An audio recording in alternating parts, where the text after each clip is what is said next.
so I just did the Hippy Dippy podcast for the first time, and some of the people in my chat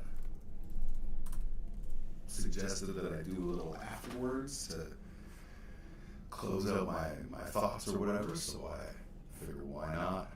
Am I making noise? I better make sure I'm making noise. I am! Ooh, I think I'm doubling. There we go, that might be better. Alright, so I'll just give a second for people to join in if they want to join in. And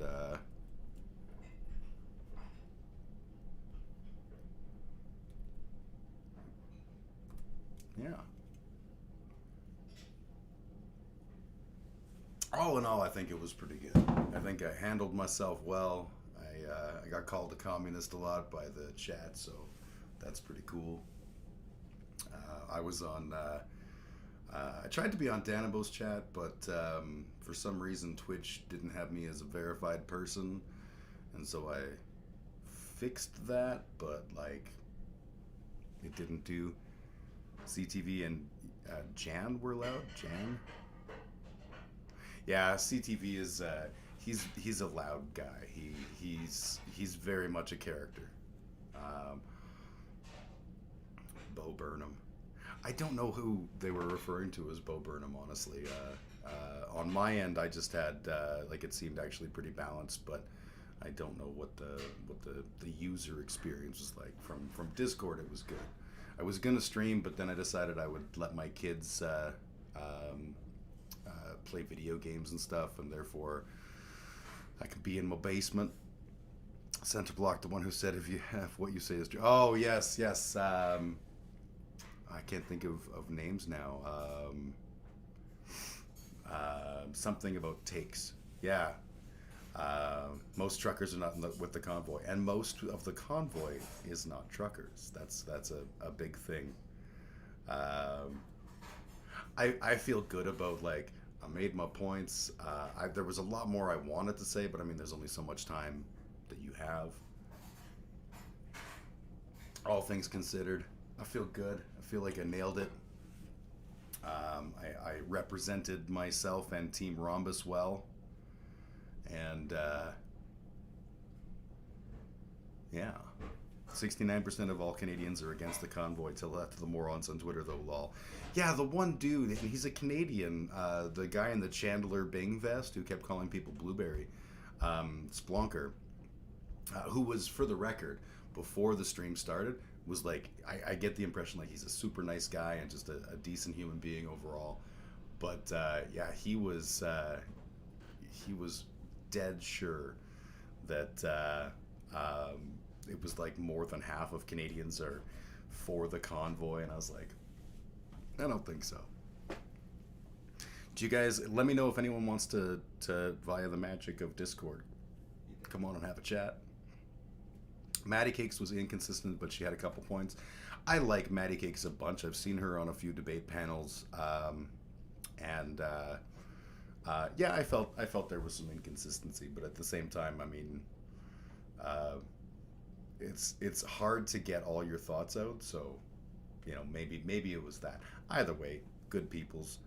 The lovely Jen who thinks our healthcare system is broken hasn't a clue. Yeah, and that guy's Canadian. Like, Chandler Bing was a Canadian. I'm like, yeah, the healthcare system is broken-ish in the sense that, like, it needs funding, but maybe that's due to conservative politics.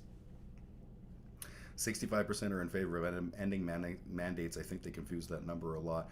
And the other thing is, I think that a lot of people who are saying they're against mandates at this point are against mandates because it's like, hey, isn't COVID over? Like, a lot of people feel that Omicron has sort of already run its course, and they're saying, yeah, mandates don't make sense anymore. But if something happens again, I think that number is going to go way down. Good folks, sort of a contrast between a chat over a beer and a yelly debate. Yeah, there was definitely some moments where there was some high spirits, but all in all, it was good. I had 3 beers and a bit, and I feel good about that. Monsieur Mr. Geek moderated quite well. let him stream out a bit of muting. Overall, quite good moderating. I don't think I got muted because I was trying my best to be as respectful as possible. Yeah, I agreed about the mandates opinion. My genuine take is that your average Canadian does not support the trucker or convoy. I don't want to say doesn't support the truckers. I support truckers. Um, 3 beers is almost enough. I feel like I could probably keep going. The challenge being that I didn't eat yet today, so I was trying to nurse a little bit to make sure I wasn't the guy on the panel going, "Let me tell you about fucking mandates and Justin Trudeau."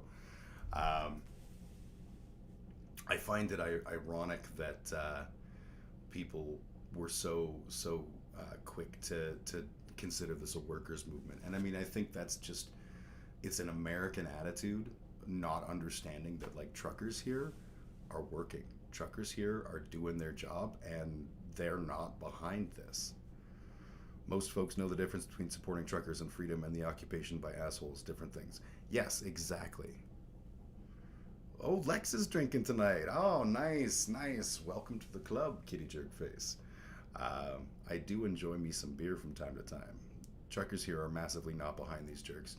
Yeah, like, and I wish I had numbers at hand, because like when that started happening, I wanted to be like, the truckers don't support this, and here's some valid, reasons behind why that I can say that and feel confident. But yeah, the truckers aren't. They're not big on this whole thing. Unrelated question: is my mic and my lips all synced up? I want to make sure. I'm using a new setup with my proper microphone, which I have not had too many problems with, but sound was fine. Good. I think that if I sing karaoke like in the current state, it will fail. Didn't see any delays. Good.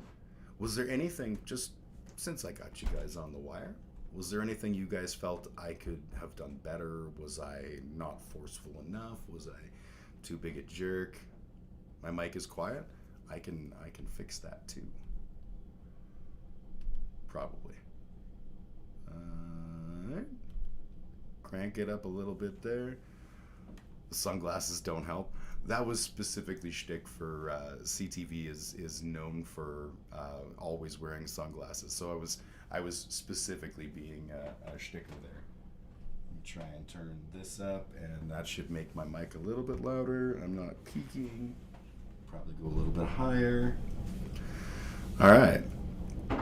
So yeah, no, it was definitely intentional shtick.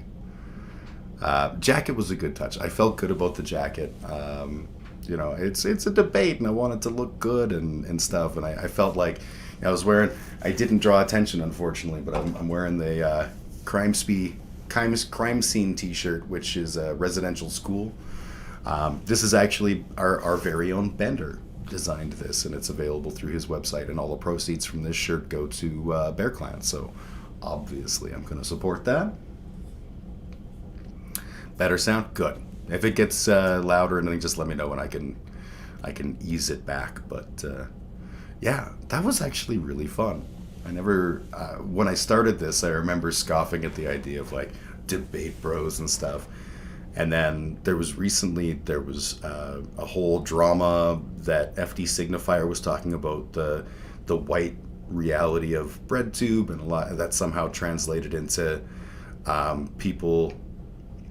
Oh, absolutely, yeah. You drop off if you got it. I am Canadian, absolutely. But yeah, so FD Signifier was talking about that, and that sort of bled into this debate bro argument. And I saw a few really important takes that were like, if you're not able to defend your own takes and stand in the face of right-wing politics or whatever, then great, you're a streamer. And I was like, that's probably right.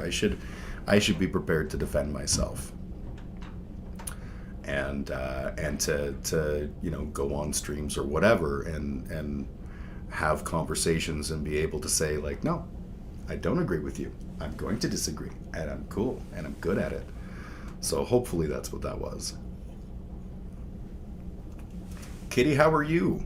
It has been a long, long time since I've seen your wonderful face. I was so bad about not being able to vend my takes, but when I was a hard lefty, now I'm better. It's tough. And one of the things that we all struggle with, no matter what side of the political spectrum we're on, is consistency.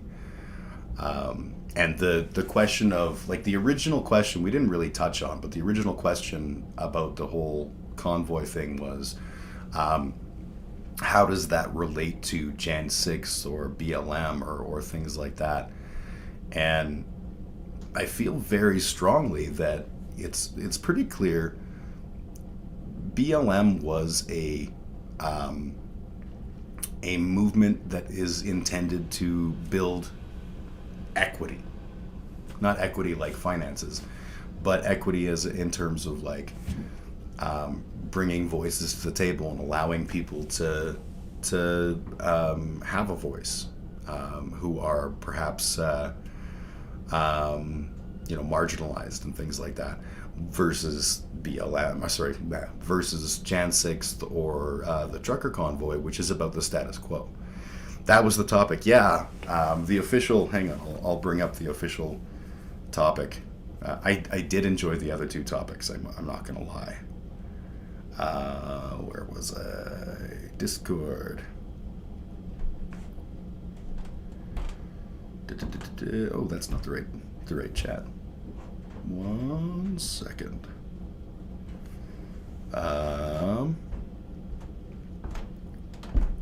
Yeah, so the main topic was truckers, tuckers, and cuckers. Inevitably, during a topic about protests, BLM and Jan 6 will be pivoted to, so we're going to cut to the chase. What comparisons are there between the trucker blockades and recent U.S. protests, if any? Is protest useful in our current political climate? And where is the line between legitimate protest and illegal gathering? And I actually think that's a really interesting question. Cherry topic name, absolutely. It definitely was a topic name that gets the point across. In my 2 cents, I think it's I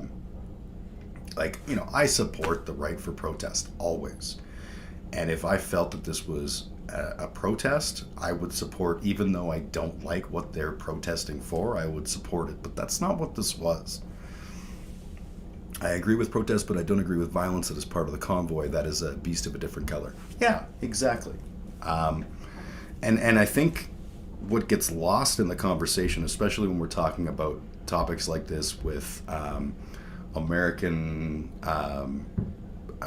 people who are not familiar with Canadian politics, is understanding, if the trucker convoy was what it says it was, if it was a group of truckers who were upset about a vaccine mandate that is preventing them from work, 100%, and I would support the shit out of that.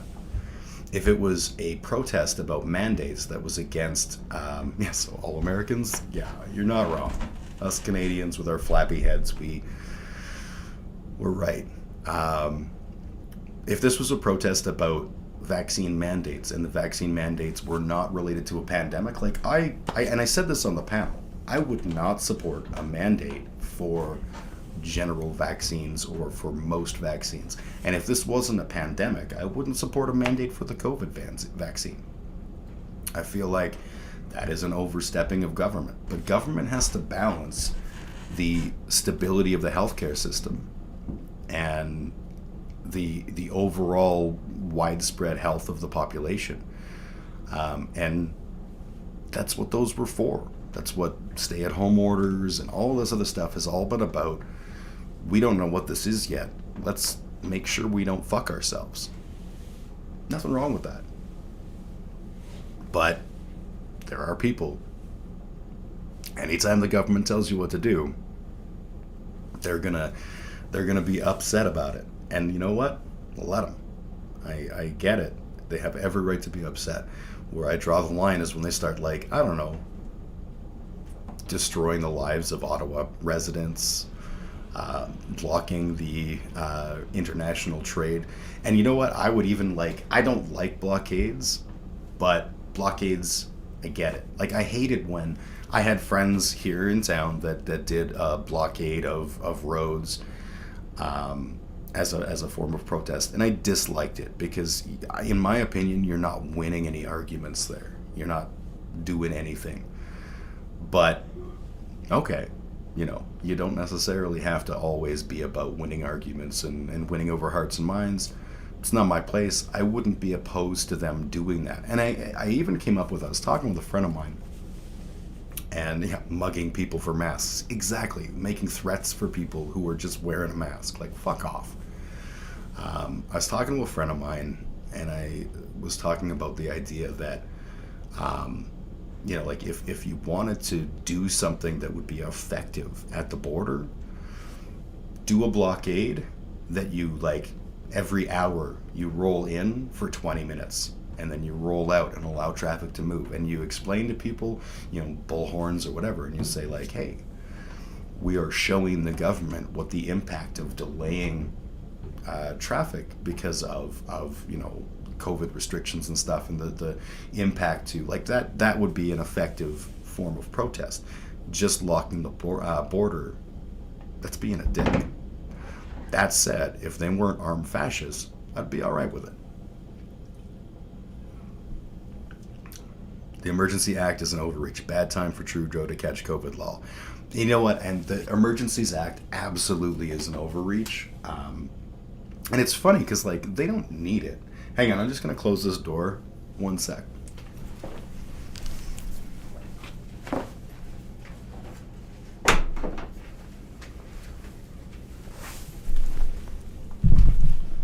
My take on the whole Emergencies Act thing, they don't need it unless it's white people, right?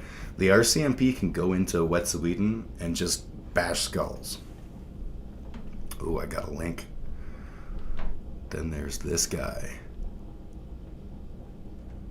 Hang on, let me bring this up on screen.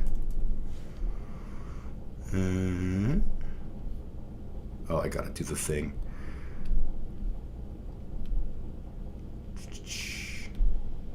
Okay, what do we got here? Keep calling in a democracy. Expressing yourself is a fundamental freedom. We know the events in Ottawa are upsetting. Still, we're asking people to stop calling critical emergency and operational phone lines to express displeasure about the police action to remove an unlawful assembly downtown. So the Ottawa police are actually saying, please stop flooding our 911 and our non-emergency line with bullshit. And this guy, Randy Hillier, is like, no, God damn it, keep calling in. Keep calling in. Oop, shit, I'm doing things. Keep calling in because that's the way that we win this battle. Well, fuck me. Is that really the approach we want to take? I hope it fucking isn't. Because that's ugly shit.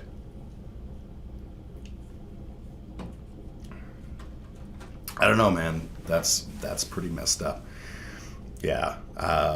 So yeah, the Emergencies Act, in my opinion, is necessary to prove to white liberals that they're going about this legally. The reality is that they don't care about passing legislation around, or implementing legislation, around protests when it comes to Black Lives Matter or whatever. Like, our Black Lives Matter movement here was so non-violent. I can't think, I may be wrong, but I can't think of a single violent Black Lives Matter protest in Canada. I tweeted at Twitter support saying this is bad and should be against TOS, right? Lol. I'm sure Twitter TOS will get right back to you.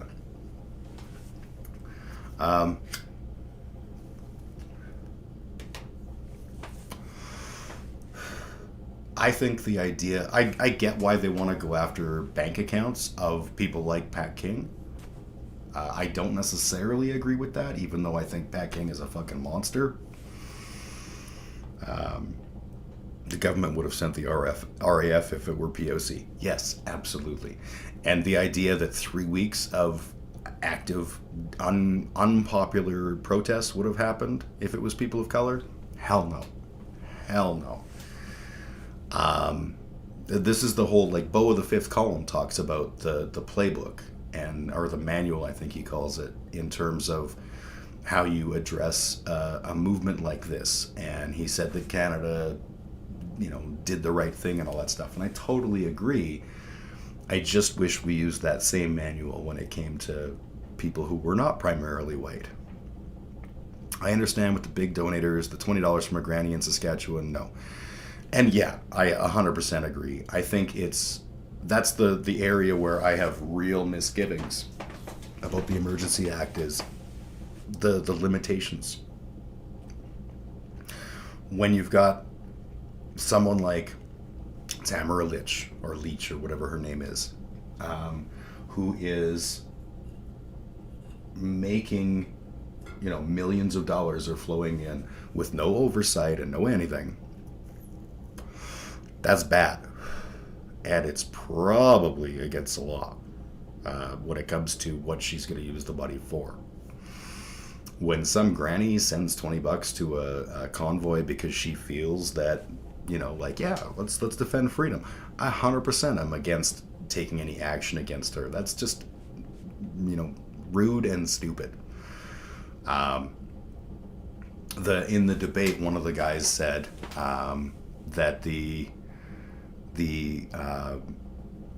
what was it? The Emergencies Act had never been utilized before, and I'm like, yeah, because they rebranded it. But the hot take that Canadian Conservatives should be playing on, and I haven't seen it all, is that the last time these kinds of measures were implemented was Trudeau the Senior when he rolled the tanks in. And it's a law from 1988, rebranding. Yeah, and frankly, we don't always have to, hey, that's cool, I'm just chatting. Sorry, just running. No, you're good.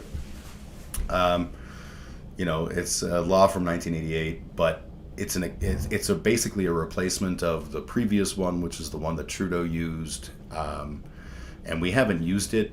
I get really, really annoyed when people talk about precedent.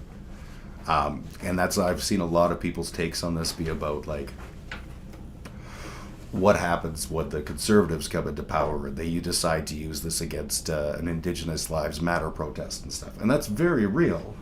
But the thing is that the Conservatives, it's not like they go, oh, well, the Liberals have never used this rule, so I guess we can't.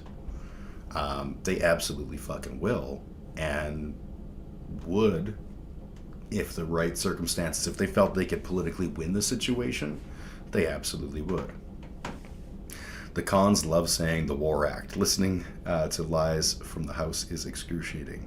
Listening to lives with a V from the House is excruciating. I honestly, I haven't paid attention at all. I've seen a couple of clips of Jagmeet Singh saying things, but that's been about it. The way that the federal government, especially the federal Conservatives, have been pretending like Justin Trudeau's overstepping and stuff. Like, yes, he's overstepping, but the histrionics and the hand-wringing that they're doing is that's just fucking hideous. And they're all looking at, like, they want those sweet fascist votes. And so they're going to say whatever they need to say. I put them on in the background while I'm working. That's how I learn who really has our back or not. I don't expect everyone to be as perfect politics nerdy as me. Yeah. I like being politics nerdy, and I really appreciate the idea of being as informed as I can be. But I also, I'm a fairly busy cat.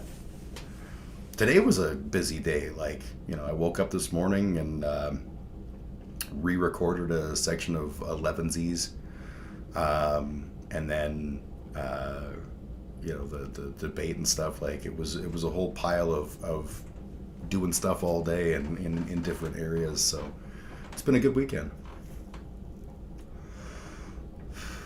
All in all, I think I'm pretty happy about how that went. I have no idea if they'll be like, hey, you could be a regular Hippy Dippy guy. One day, maybe you could be the Hippy Dippy champion. I don't think that's in the cards, but, to do these panel debates would be kind of fun.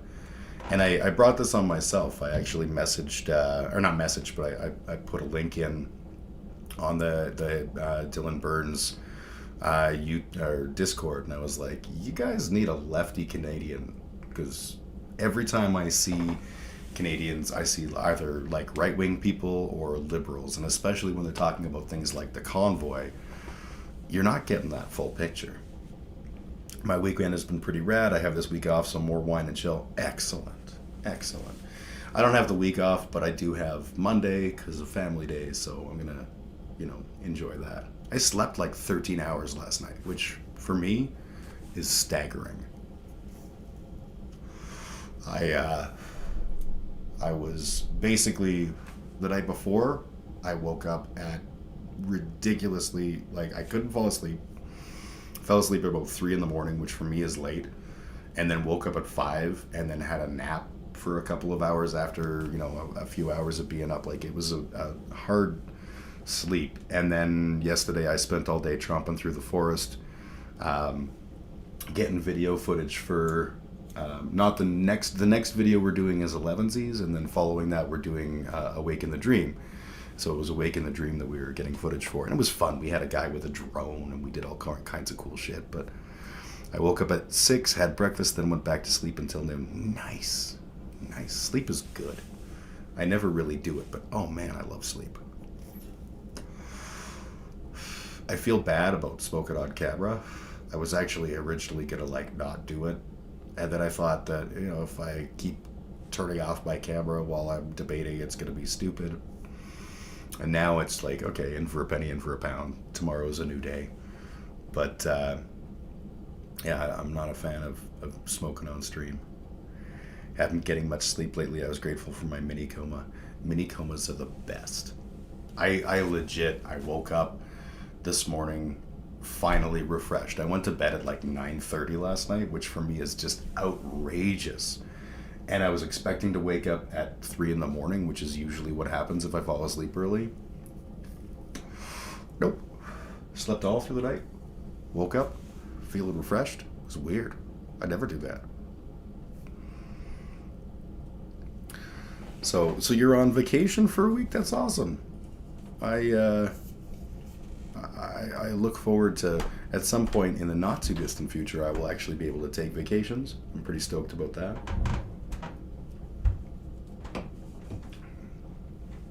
My life is not one that vacations work out in right now, but it will come.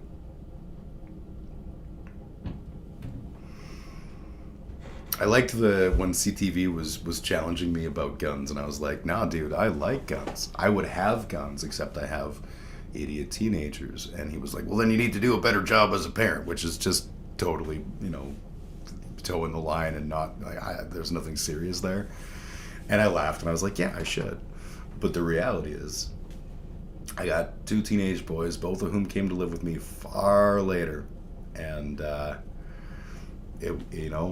I've done a good job as a parent, but I don't know that, especially with my youngest, I don't know that if I had a gun in the house and he was in a situation where he felt like he was being threatened, if he would react by stealing it. So no, not doing that. I feel like that is good parenting. You saw my kids with airsoft. Yes, the youngest has an airsoft gun. And I was like, okay, let's talk about some ground rules. You can't shoot my walls up, you dumb shit. But also, you can't take it out of the house because you're a dummy and you'll get in some trouble and stuff. I feel like if they had grown successful... Oh, okay. I think I'm back. Hopefully. Let me know if you can see my sparkling, beautiful blue eyes. Basically if I... There he is. Yeah, I don't know what's going on. It's weird because I've got like full connection, but I'm in the basement, so I'm relying on Wi-Fi. Left at if my kids had been raised by me, then and they were polluted with my hideous leftiness, I feel like things might be a little bit different. But they lived came to live with me much later, and as a result, I just don't have that confidence that they would make some poor choices, and I don't want to be part of that. So I think that is good parenting. But I also don't think CTV was like, oh, you're a bad parent. I feel like CTV has a on-screen personality that's a little more conservative than he is. I think he's conservative, absolutely, but I think that there's more to the story than meets the eye. That was super fun, though. I have to say, I wasn't sure what I was gonna get out of it, and if I was really nervous that I was gonna suck. But I don't think I did. I think I did fairly all right. I think it's good parenting. I think every parent does the best job they know how to do. Absolutely. Which is also the reason why my dad isn't in my life. Oof. Yep.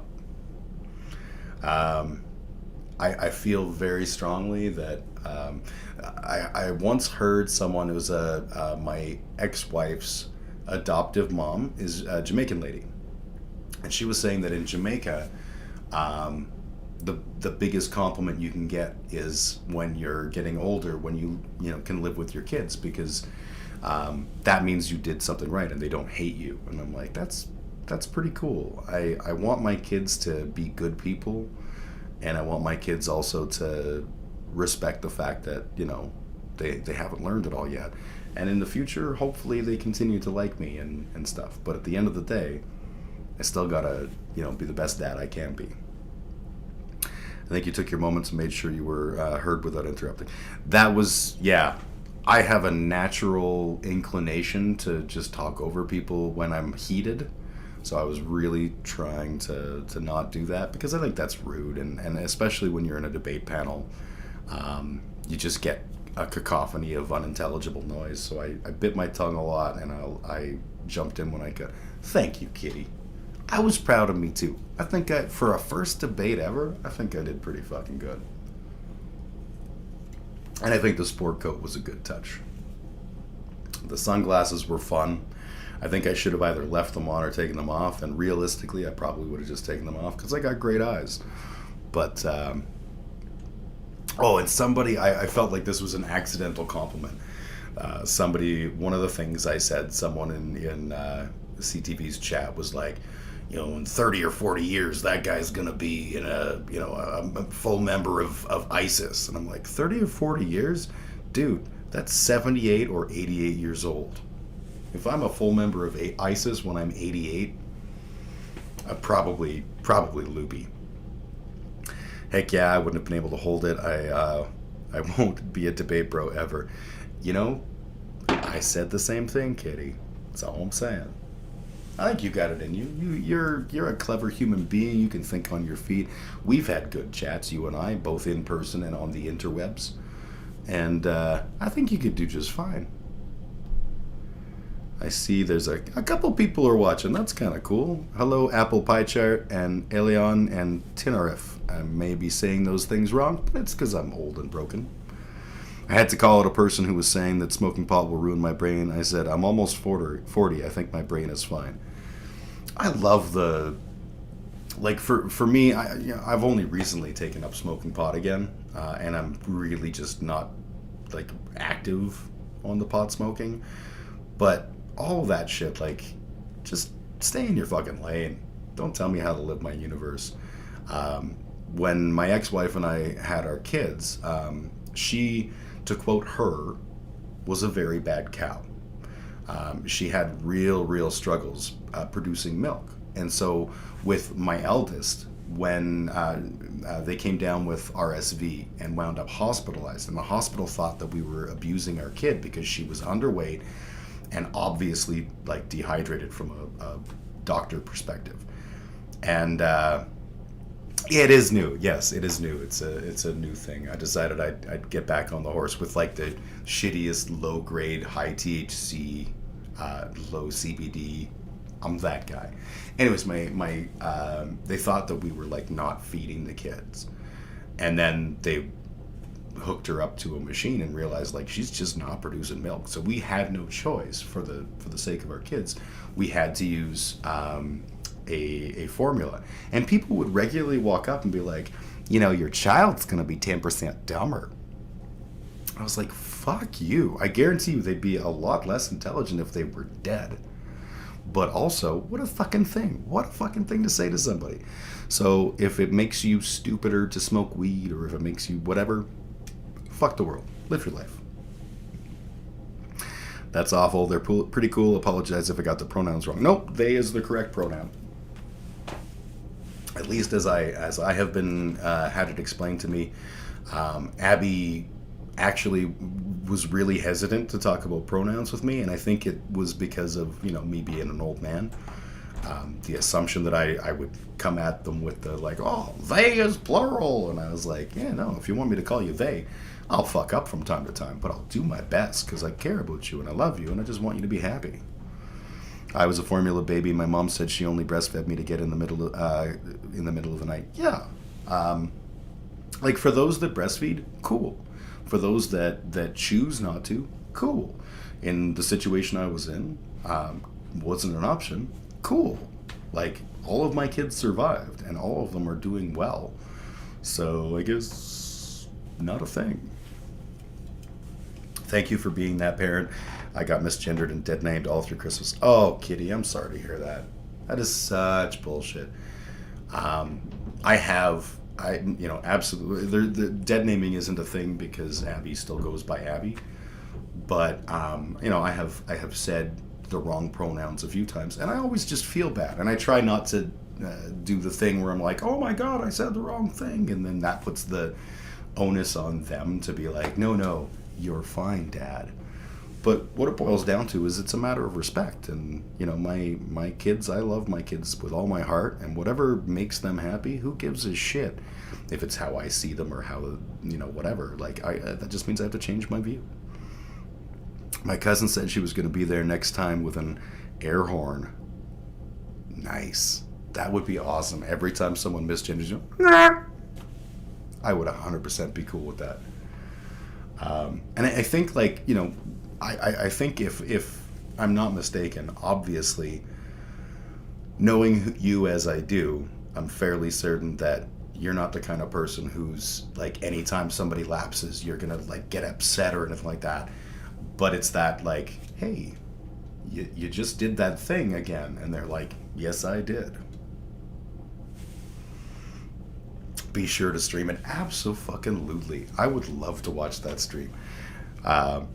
Make a thing where like every time they misgender you, people donate to trans charity or something. I'm not mad about it. There was lots of eye rolling though. I think if it was me, and I'm not speaking for anyone else but me, I think in the beginning of if I was to be a trans person and I was going through that, in the beginning, it would be like, no, I get it. No, we're cool. And then it would be a lot of eye rolling. But eventually there'd come to that point where I'm just like,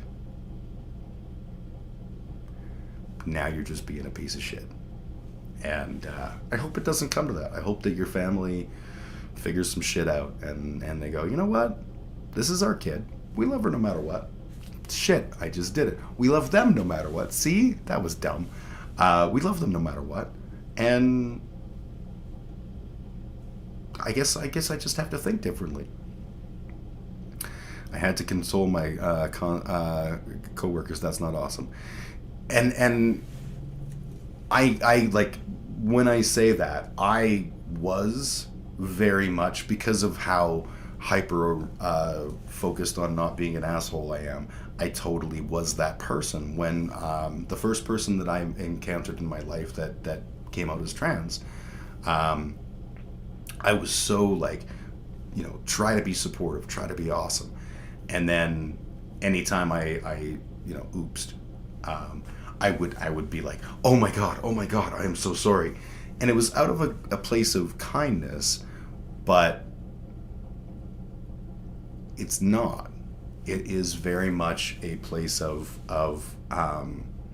selfishly being, making it about yourself. And I didn't think about the fact that I was doing that, but when I thought about it, I was like, yeah, that's not all right. I should probably do better. I love you being opportunistic about it. Uh, I'm opportunistic on everything. What can I say? I'm a dirtbag. You're good in that sense, that you correct and move on. This is something that I've learned because, like I say, in the beginning, I did not correct and moved on. I corrected, but I was like super overcorrected, and wanted to make sure that they understood at the core of my being. All this shit, and I mean, that's all true. But it's also fair to say that I was embarrassed at my own mistake and wanted them to make me feel like I was okay for having done it, and that they knew that I was cool and all that shit, and that's not right. That said, my coworkers are awesome and rarely misgender me. That was the benefit of coming out trans on leave. Some don't even know my dead name. That's pretty cool. That's definitely pretty cool.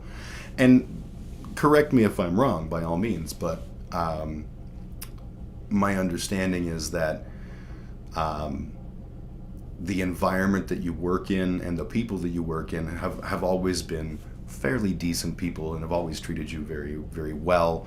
And so when you came back, having changed pronouns and things, it's sort of like, yeah, they're good people, and they're the kind of people who are going to be like, I get this, I'm gonna try. And I hope that's the case, because one thing I know is you're good people, kitty jerkface, and the world needs to make sure that you're comfortable in it, not overcorrecting, but correcting just the right amount to make sure that, like everyone else, you get to be comfortable in your own skin. My office has always been queer friendly. I have one fuck Trudeau coworker, but she's cool about the trans thing.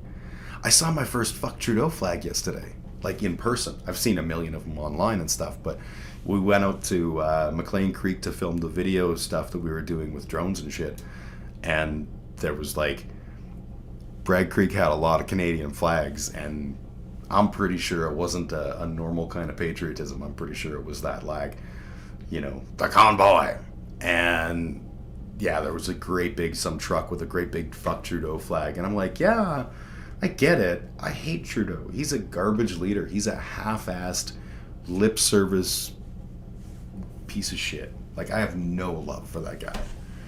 But the flag immediately made me, even all the Canadian flags, as a Canadian who loves the Canadian flag, the Canadian flags were making me uncomfortable, just because I know exactly what the fuck this is about, and it's not about the Canada flag. I remember when my work husband started and we asked the supervisor, is he cute? And she immediately said, oh, he won't be into you because he was obviously gay.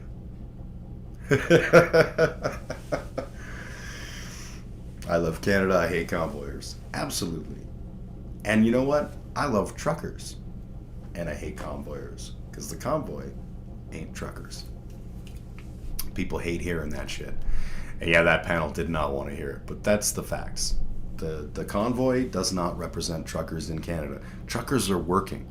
The only truckers that are not working are annoyed as shit that they're not working because they can't work, because there's fucking blockades at all the borders by these fake ass truckers, Pat King and the like, who are like, no, we're truckers and we're fighting for the mandates don't fucking affect them. They're still doing the work. They're delivering goods and services. And you know what? Thank fuck for them.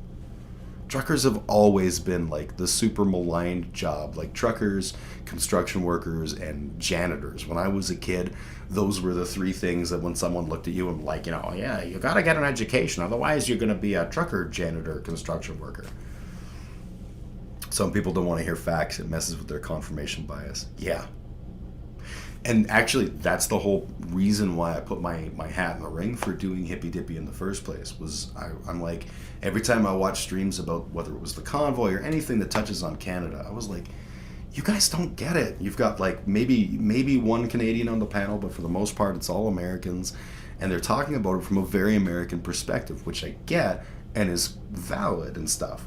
But someone needs to be there to be like, no, dude, this is not what it is. And I don't think I nailed it in my opening statement. I think I jumped too quick into fascist statements. And it's because I just can't stand the way that this is being treated like it's a legitimate workers movement. This isn't about truckers as workers. This is about truckers as pieces on a really shitty chessboard by people who are legitimate fascists. And Americans don't know. They haven't been through the yellow vest movement here. They haven't been through the anti-vax parades here. They haven't been to our BLM, which was super not violent. But the violence that was present and was threatened was always from those people. And I remember fucking Pat King showing up. I didn't go to the one protest in Red Deer, but Pat King was there, and my buddy JF shows up with a cease and desist order and got sucker punched by one of those fucking people, right? Those are the violent people. Those are the bad people. And they're the ones running this convoy. Americans who don't pay attention to Canada ever, except when there are convoyers making noise. Well, and I get it. We're stuck paying attention to America, and I love America, but we're stuck paying attention to them because they're our giant neighbor to the south, and they have so much important shit to say, and all of that. And they affect our lives. We as Canadians, we don't mean shit to them, and we shouldn't mean shit to them. They got, they're the cultural hegemony. And we're this little upstairs tenant who's like, yeah, I like vaccine mandates too, guy. So I wouldn't expect Americans to have that key understanding of the Canadian experience. I totally don't expect that. I'm a worker supporter. I'm a UBI supporter. I'm a people supporter. Pat King is teaching these idiots all about the Great Replacement, and that. I don't know if you saw my stream the other day where I talked about his statement about bloodlines and the strength and the power of the white Anglo-Saxon bloodline. I was like, really, Pat? So if a black guy and a white girl have a baby, what color is it? Black? I think it's black. It's black, isn't it? That would mean that the black bloodline is stronger than the white bloodline. Doesn't that mean your whole perspective is bullshit, Pat King? But of course, why use thought? The last message was 2 thoughts in one. Thanks, Barefoot Bubbly. Oh, I missed the. Yeah, Pat teaching the people about the Great Replacement. And yeah, I'm a worker supporter. I'm a UBI supporter. I recognize I'm a libertarian socialist, but I know I live in a democracy and a capitalist society, and I try to be a pragmatist and move in those environments. So, when we talk about things like automation, when we talk about things like, all workplace profit margins and stuff, I get it. This is the world we live in.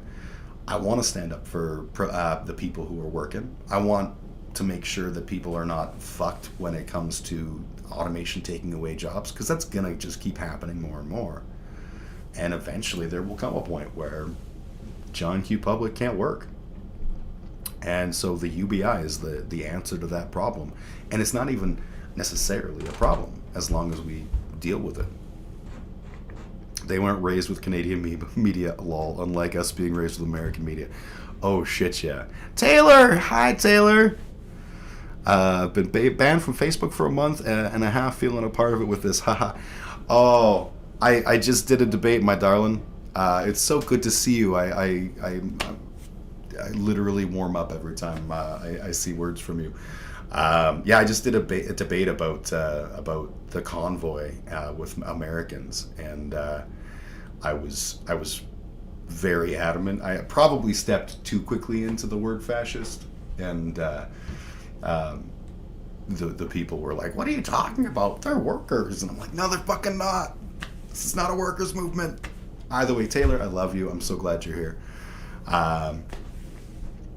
Look at Trevi Noah, half white. He is black in America. Yeah, absolutely. And this was the whole point. I actually, and I think I kind of ham-fisted this when I did this on my stream, but I brought up a picture of a man and a woman to rebut old Pat Kingo. And I was like, here is a picture of a black man, and here is a picture of a white woman. What does their child look like, Pat? And it was Barack Obama's parents. Because I guarantee you that super strong white bloodline would stop right there in Pat King's world. Fucking prick. Never too quick to let him know. And the thing is, yeah, I hung to my boots. I think where I say I think I stepped into it too quickly is like in my opening statement on the topic. I was like, these are not workers. These are fucking fascists. These are the... and immediately had to deal with a bunch of people who were like, fascists, you lefties. And but I stood to my guns, and I was like, you don't understand what you're talking about. These are the United We Roll people. These are the drive through the indigenous people. These are fucking terrible monsters, and that's just that. All in all, it was a good debate, and I nailed my points pretty well. But yeah, in a country as rich as Canada, no one should be homeless or hungry. I had this thought the other night, and I really loved the way I phrased it in my brain. And that is that I don't think I used to say that like food, clothing, and shelter are human rights. I don't think they're human rights. I think we should treat them like they're human rights. You know, if you're born in a pre-capitalist, pre-everythingist society, an agrarian society, you're not owed the food you hopefully can eat.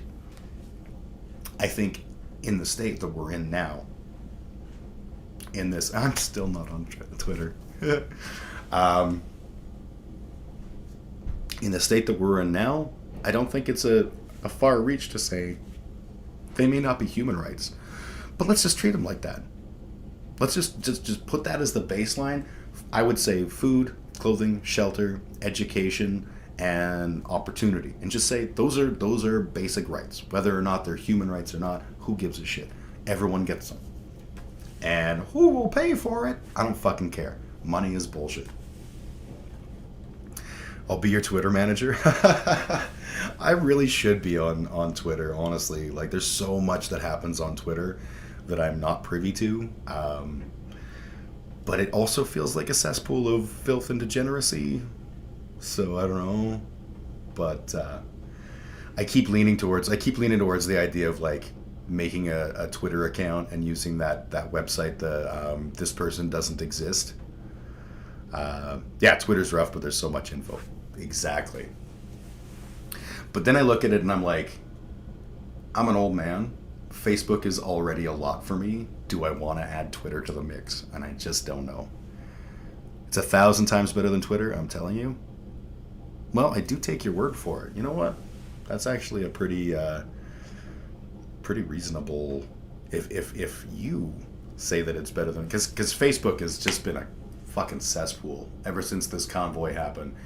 I've enjoyed the opportunity to find out which of my friends are closet fascists and which of them are completely oblivious to modern politics. But I'm kind of I'm at an end. I'm literally at that point where I'm like, y'all needs to fuck off. It's too much. Twitter is better. Maybe it's time. Maybe it's time for old Big Ugly Jim to show up on Twitter. It is time for Big Ugly Jim to have a pee. I'll be right back. I'm going to mute my microphone so you don't hear. But I am totally going to go for a pee.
Okay, I'm back.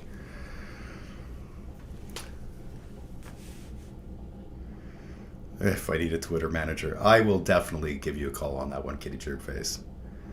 Uh, How have you been, Taylor? I saw some of your tweets recently, and I can tell you are as frustrated with the police brutality against the convoy as much as I am.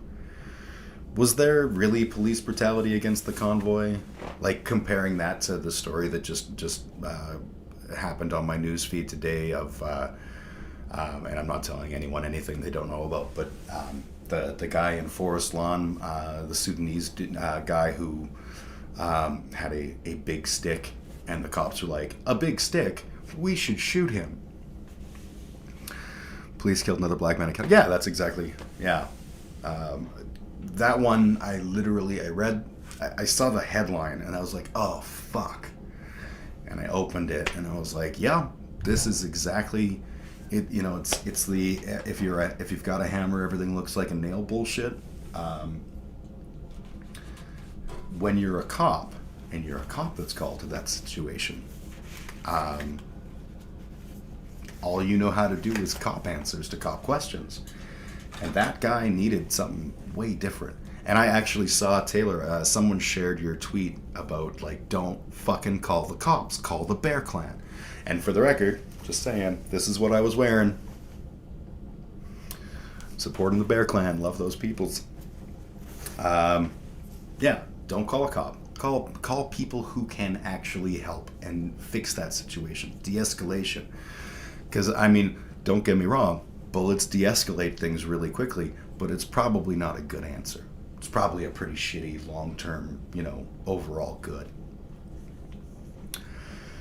We were there all night, and again today with the family. It's fucking sad. Yeah, and from what I read about it, like, what a horrible story that guy's gone through, and like, all it would have taken was the right person in that space to be like, whoa, guy, let's talk about this. Let's figure things out and do that effect. Obviously not the way I'm doing it, because what the fuck do I know about it? But do that de-escalation work to make it so that this person could get appropriate help for the situation they were in. Like, that's all it would have taken from what I can see. And instead, someone called the cops, and now we have a dead person. And ain't it just surprising that it's a person of color who didn't get the appropriate respect from the police? It's so weird.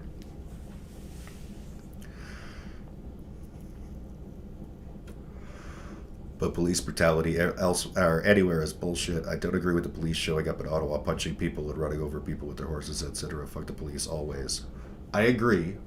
I actually didn't see any of the footage about the horse trampling and stuff. I'll give my take on the police in that situation in just a second. I just want to see.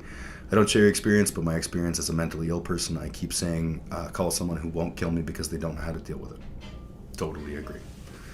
So, my take on police and the protesters is, I firmly believe that the convoy is basically an accelerationist movement. And the intention of the convoy is to push and push and push and not take no for an answer, not take half measures. They want absolutely, I guarantee you, if Trudeau had said, you know what, fine, all mandates are over and every single person who lost their job as a result of a mandate is now hired back, that's now federal law, they still wouldn't have left. Because that's not what they were there for. They were there to do what they do, to just push this fucking ridiculous narrative of theirs. So at the end of the day, I support people's right to protest. I hate it when people do things like blocking roads and stuff, but that's me. That doesn't mean it's not a valid form of protest. I just personally dislike it. I don't think it's the answer. But who the fuck am I? It doesn't matter. I still stand for someone's ability to do that. But I think when you're dealing with these accelerationist pricks, these fucking racial holy war assholes, there is only one answer. You can't meet them halfway. You have to make them leave. And I hate cops. I fucking hate cops. And I don't have a better answer than that, because they weren't They weren't going to stop. Again, you got to be on Twitter, lol. The horse actually jumped over the people. I saw some still shots of it, but none of it was okay. Yeah. Police are not the answer to anything. People need to be the ones taking action. I spent 2 years traveling Alberta to counter these people. We warned people what the fuck was going to happen. Interaction by the people got us to where we are. If everyone got up and did something, we wouldn't need to resort to police. Yeah, you know what? You are right. When you're right, you're right. And in this case, the police are basically us foisting our responsibility for policing our own communities onto an agency that can do it for us so that we stay safe. And yeah, you are correct.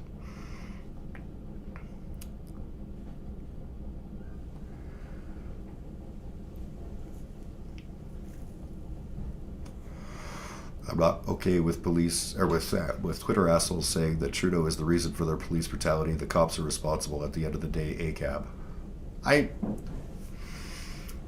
honestly, I'm surprised that there was violence from the cops because they clearly were not interested in doing their jobs.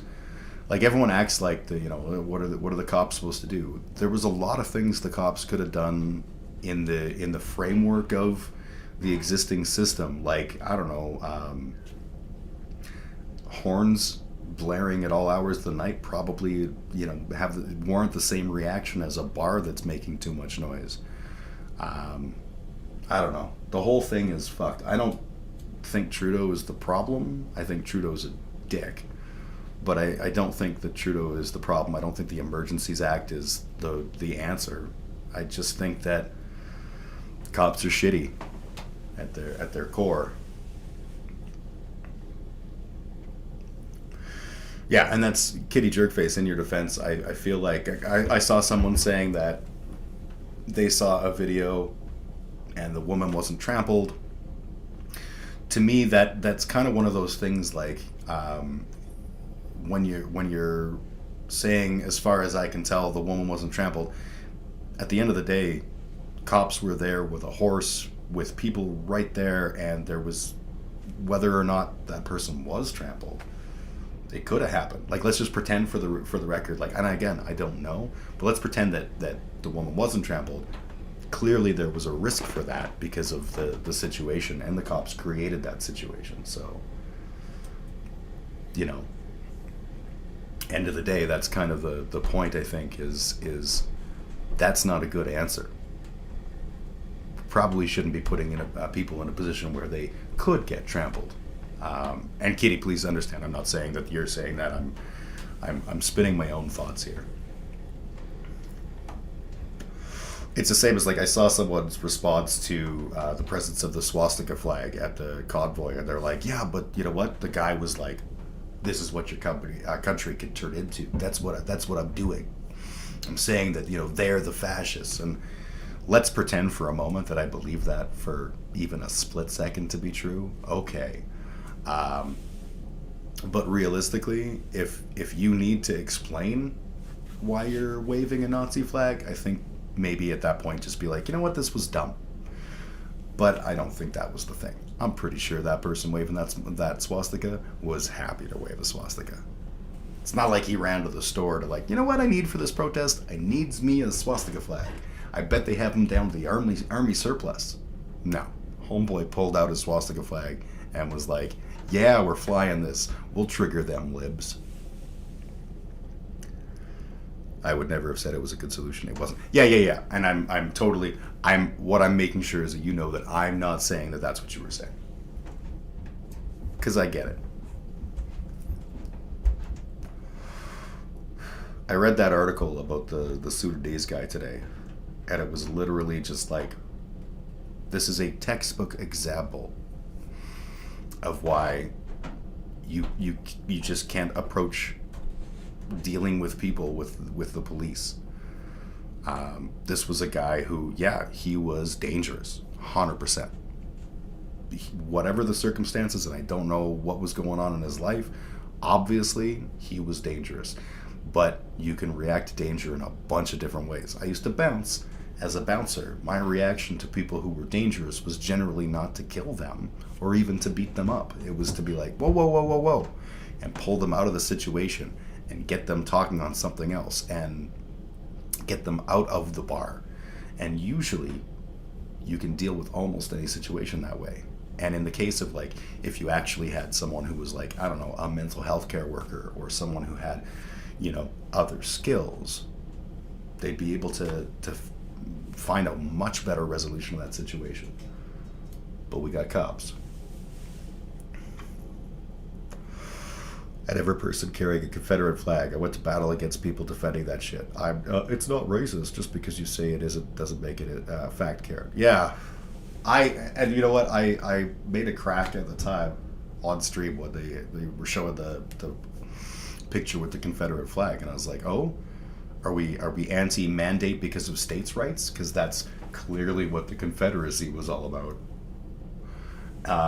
Oh right, the mandates are provincial, meaning it's states' decisions.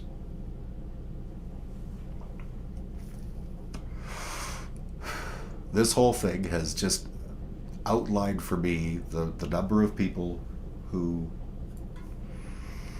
obviously don't understand the world around them, don't understand the position that we're in, and that is really terrifying because the accelerationist right-wing folks, they're not stopping.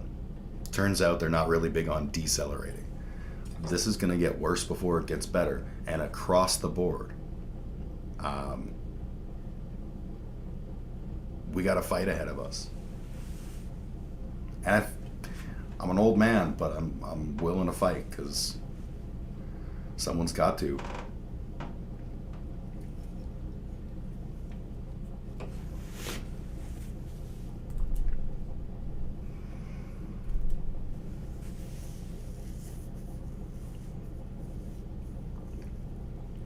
I've been trying to promote this idea of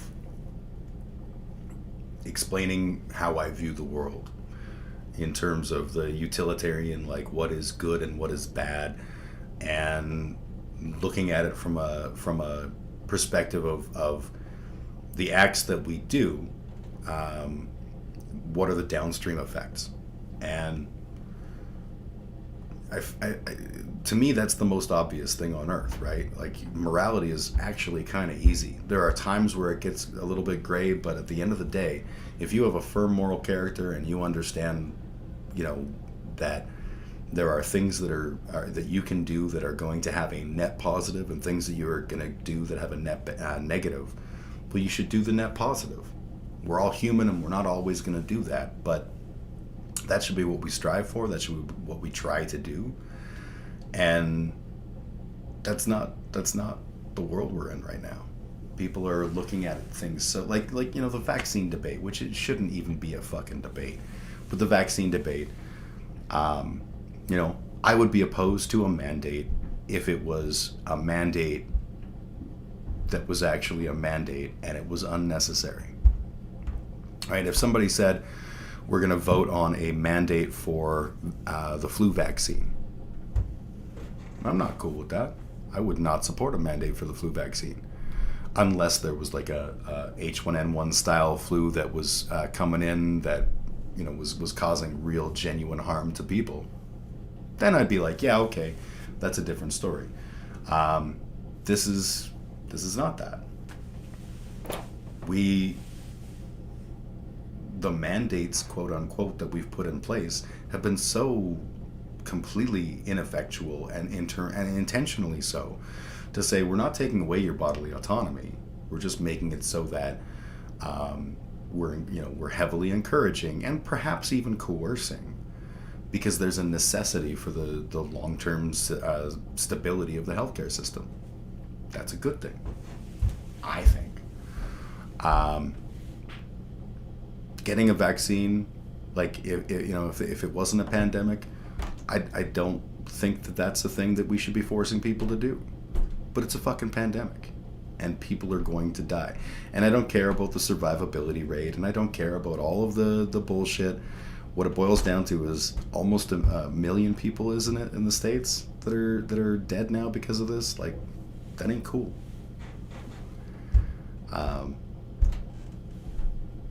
The same people who are bitching about the necessity of a medical intervention and, oh my God, my body, my choice. The same ones worried about the Great Replacement, but they're okay with the idea that lots of people who are dying are going to not be working, and so we need to increase immigration to have people take those jobs and shit because we're not making more babies. The whole fucking thing is just so stupid. Man, that was a ramble. That went from Convoy to the Great Replacement and back again, and I don't know. Who knows? I don't know. I just feel like we can do a lot better just by trying to make the right moral decision. It's, if you look at the vaccine question, is it moral for me to impose a mandate which removes your freedom, quote unquote, when it really doesn't, because our mandates didn't force anyone to do anything? Or is it more moral to take care of the herd and say, you know what, I'm just going to accept this thing that I may not even be cool with, but it will keep other people safe? It's pretty fucking clear. I gotta say, totally unrelated, I look good. When COVID hit, I got the COVID fat, and I got it all right here. And I'm not done being healthy, but things are better. Go me. Way to go me.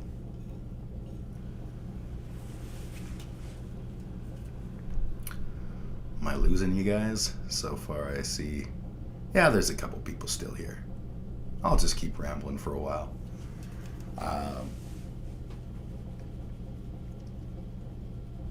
Yeah, that whole question of utility is to me the most important part of all these conversations, right? I understand when people don't want to get vaccinated, for example. I was married to an anti-vaxxer. I know that there are people who strongly oppose the idea of a vaccine. Okay. And the interesting thing about it is the person I was married to who was the anti-vaxxer got vaccinated for COVID.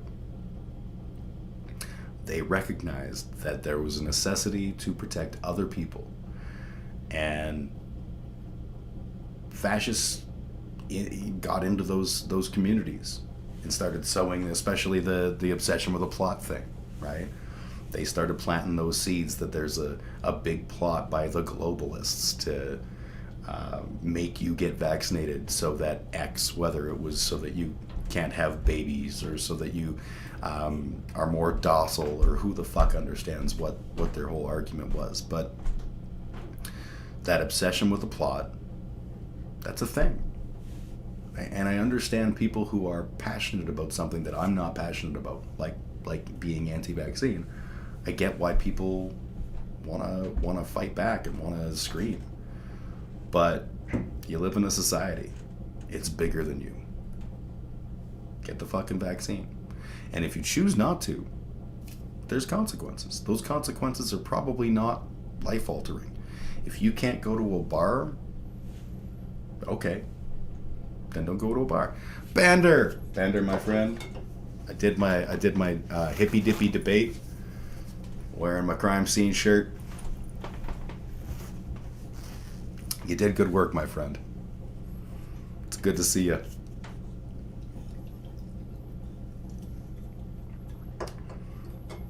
And I'm 4 beers in with no food in my system, so I'm doing good. Still coherent. Or as coherent as I get, really. Looks good, homie. Sad I missed the debate. Oh, you know what? It was a fun debate. It was my first time ever doing a debate, and I feel like I held up pretty good. I was on CTV's chat because I was going to go on Danabo's chat, and for whatever reason, he had it set so that only verified accounts could chat, and Twitch allowed me to verify my account and then wouldn't let me chat. So I was like, okay, well, CTV is one of the co-hosts. I'll just jump over there. And man, those people do not like me. They were very certain that I'm a communist. And they pointed out how shitty my roof is, which it is. And they're like, someone needs to tell the communist to fix his roof. And I replied to the person in chat, and I was like, actually, someone needs to tell the communist landlord, because capitalism. It was fun though. I had a good time, and I feel like I conducted myself well, and I got a good half of the points I wanted to get across. I got across. So briefly caught like 2 minutes of it. Okay, did I say anything stupid in those 2 minutes? Because that could happen.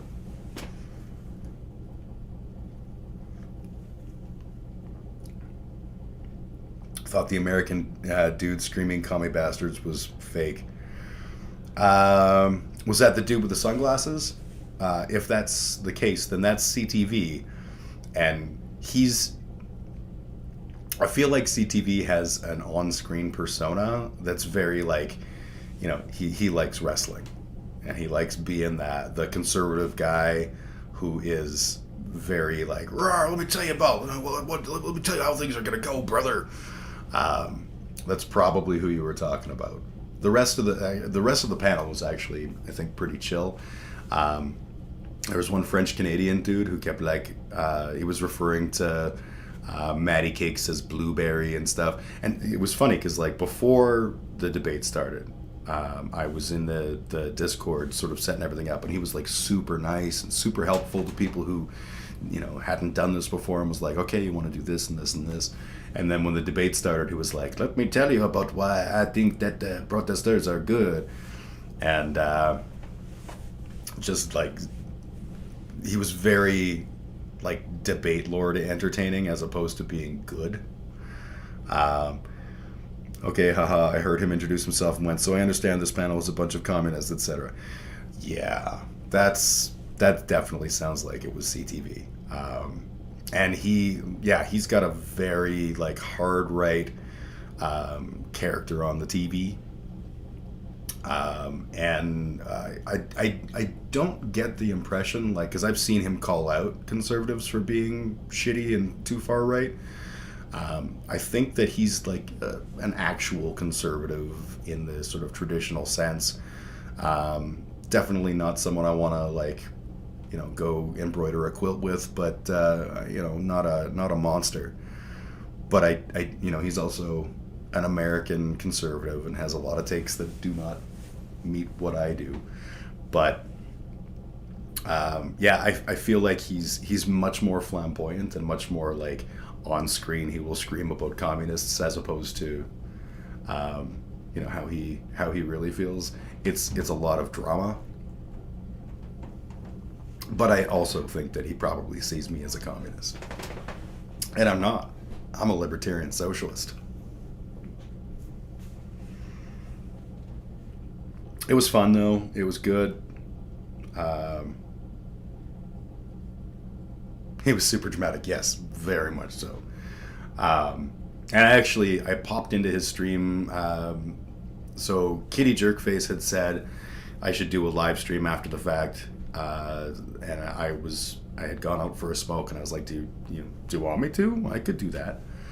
And in the interim, before I decided whether or not I was going to come on, I went on CTV's panel, and just on his Twitch platform thing. He was still streaming, and I said something to the effect of that was a whole bunch of fun, thank you. And he was like, yeah, man, you did good. You just got to make sure, that nothing happens is ever personal. And I'm like, yeah, no, we're good. I did not feel personally attacked. And even if I was personally attacked, all right, attack away, bitches. I've been through worse. And I felt good going in that, because you do see people who get super offended when their takes get attacked. And I was like, you know what? I'm strong in my opinions. I know what I feel about these topics. I can withstand the slings and arrows, and I know that I'm going to walk into a room where no one is going to be on my side, or at least, there will be people who are not on my side.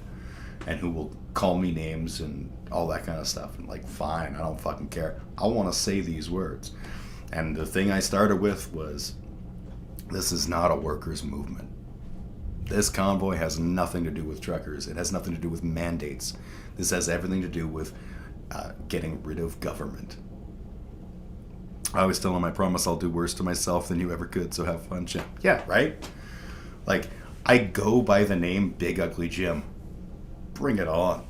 What are you like? I'm the best at self-deprecating, motherfuckers. My hair looks very Elvis right now in this angle. Like, thank you very much. Thank you. Ugh. Bender, it's so good to see you. I haven't seen you in person in such a long time. I got a couple shows coming up. Did you see the details of the shows? Because I guarantee you, the one on the 5th, you're gonna be wanting to go to. I think we are the opening act, and then after us comes Balrogaf, and then after that comes Black Pestilence, amazing, and then the headliners, a little band called Caveat, releasing their latest CD.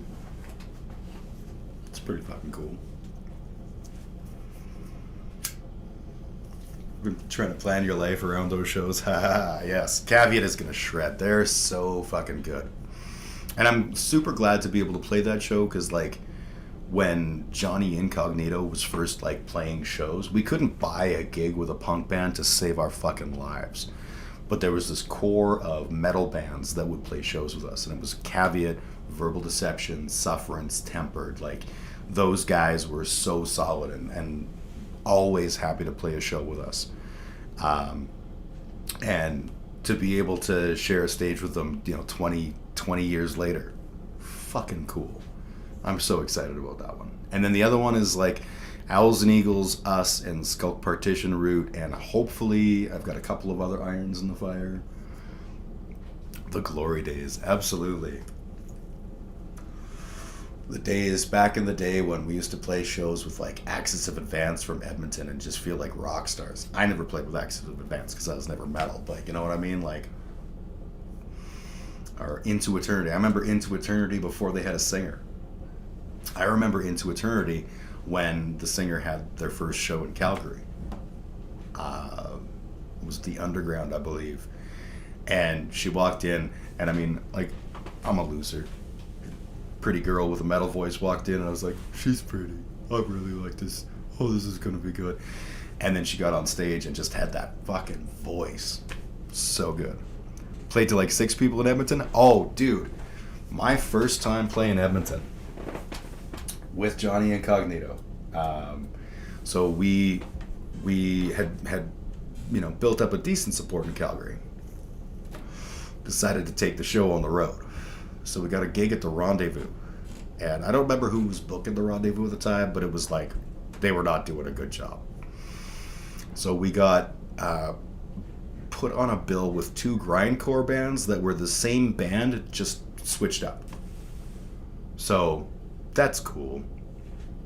And we played to I think it was 8 people at the Rendezvous. And it was so bad that at the end of the night, Calvin came up with the door money, and he hands it to me, and he's like, "I'm sorry, dude." And I'm like, "Don't worry about it. We're good. We're good." And I don't remember how much it was, but it was like fucking like $12 or something like this. Like, it was just ridiculous. And then at the end of the night, we're like, "Okay, do you guys sell off sales? Because we're gonna want to have a couple beers and chill and stuff." And he's like, "We don't. But, there's this place, and there's this place, and there's this place. And if you're feeling really fucking tough, you can go to this hotel on Jasper." That was our hotel. I remember the Rendezvous. Is the Rendezvous still going? I think they are. That was a rad place, and Calvin from Dead Jesus as the bartender was always pretty cool.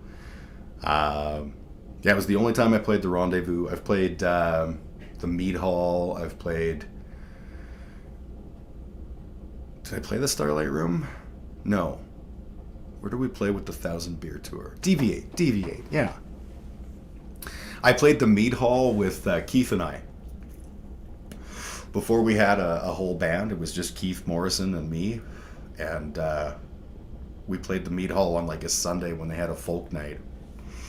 And it was super super fun, and we're doing our thing, and I looked over and I noticed there's like the wall of cymbals at the mead hall, and we didn't have a drummer, so we would never have a broken cymbal. So I went to the bar after our set and I was like, can I get a pen and a piece of paper? And they're like, yeah, and they handed it to me, and I drew a broken cymbal, and then Keith and I signed it and we gave it to them and they put it up on the wall. It was fucking awesome. So fucking awesome. Yeah, the mead hall. So the show, the fifth one, is the one on the 5th is going to be at Dickens, and then the following week we're playing at Burns. And I think it's not official, but I think we're doing alternative waves. We might be doing a few festivals, so that's pretty fun. And today was the day to get our stems in for the next song we're doing a video for, so that'll be mixed real soon. And the video, I've basically completed the video. I did all the video editing, so that's pretty cool. You work Saturday night, so I have to do a swap. If you're gonna pick one of the two, the Caveat one will be obviously fucking amazing. The Owls and Eagles one will be Ferns, so it'll be a smaller, more cozy turnout. And either way, you're always welcome, my brother. Are you jamming with anyone? Because I miss me some Valor. Even though I always call you Velour. Valor was a fucking sweet Canadian band. I remember seeing you guys at like the Underground and at the old T. Averns, I think. A bunch of different shows over the years, and fuck, we always had a good time. Equipment's at DJ's, we gotta connect to play. Yeah. How's DJ doing? I haven't seen him in forever. Again, that whole old school OG thing. DJ was in sufferance. And Operation Winter Mist, which was fucking balls out rad Calgary metal. They used to get so much shit, Winter Mist, because people decided that they were a Nazi band because they had like World War One imagery on all their albums, and they were a war metal band. And they're like, World War One, that was pre-Nazis. We're not a Nazi. The singer is married to a Fijian girl. Like, nah. Haven't talked to him in a minute either. He's doing some work shit, but he seems to be doing good. I hope so. Chance of Flurry sent something on Twitter, but I don't see it. I don't know what the heck that means. Chance of Flurry, if you're paying attention, hi. We you were on the debate, and oh wait, that's a YouTube comment, and I'm looking at the wrong chat. Sent on Twitter. I'm about the convoy stats. Look it up. Hey man, the convoy stats. We're gonna disagree on that one. I'm not on Twitter. Oh, Danabo was tagging someone who is also Big Ugly Jim on Twitter, but I'm not actually on Twitter, so I did not get those. Any tag. There's probably some dude somewhere going like, why the fuck are people tagging me in this shit? Yeah, that's not me. I'm Facebook because I'm old, and I'm on Twitch and YouTube, and that's pretty much it. So yeah, Chance of Flurry, if you want to just drop links or whatever in YouTube chat, that's fine. I can pop them open. Oh boy, I'm over the Caillou Convoy. Caillou Convoy, that's good. I like Clanvoy personally, but there's a lot of options. The Flu Trucks Clan was obviously the cream of the crop, though. But yeah, what it boils down to is I do not fucking have any love or support for people who are, you know, whether the movement, you know, and this, I don't know if I made this clear, but I don't believe that the people who are in that movement are all fascists. I don't believe that the people who are in Ottawa are all fascists. But the thing is, what happened was there's a core of fascists who created that movement and who fomented that movement and who spread that message so that they could get a large wall of regular human beings around them and then, do all the shitty things that they're doing. And that's what fascists do. I've been fucking, I'm a punk rocker. We punched fascists. We kept them out of our scene for a reason.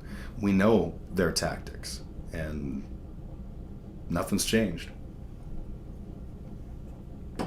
Oh, Bender, you'll love this. I was wearing sunglasses.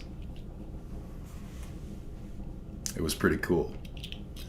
CTV wears sunglasses, so I was like doing an homage.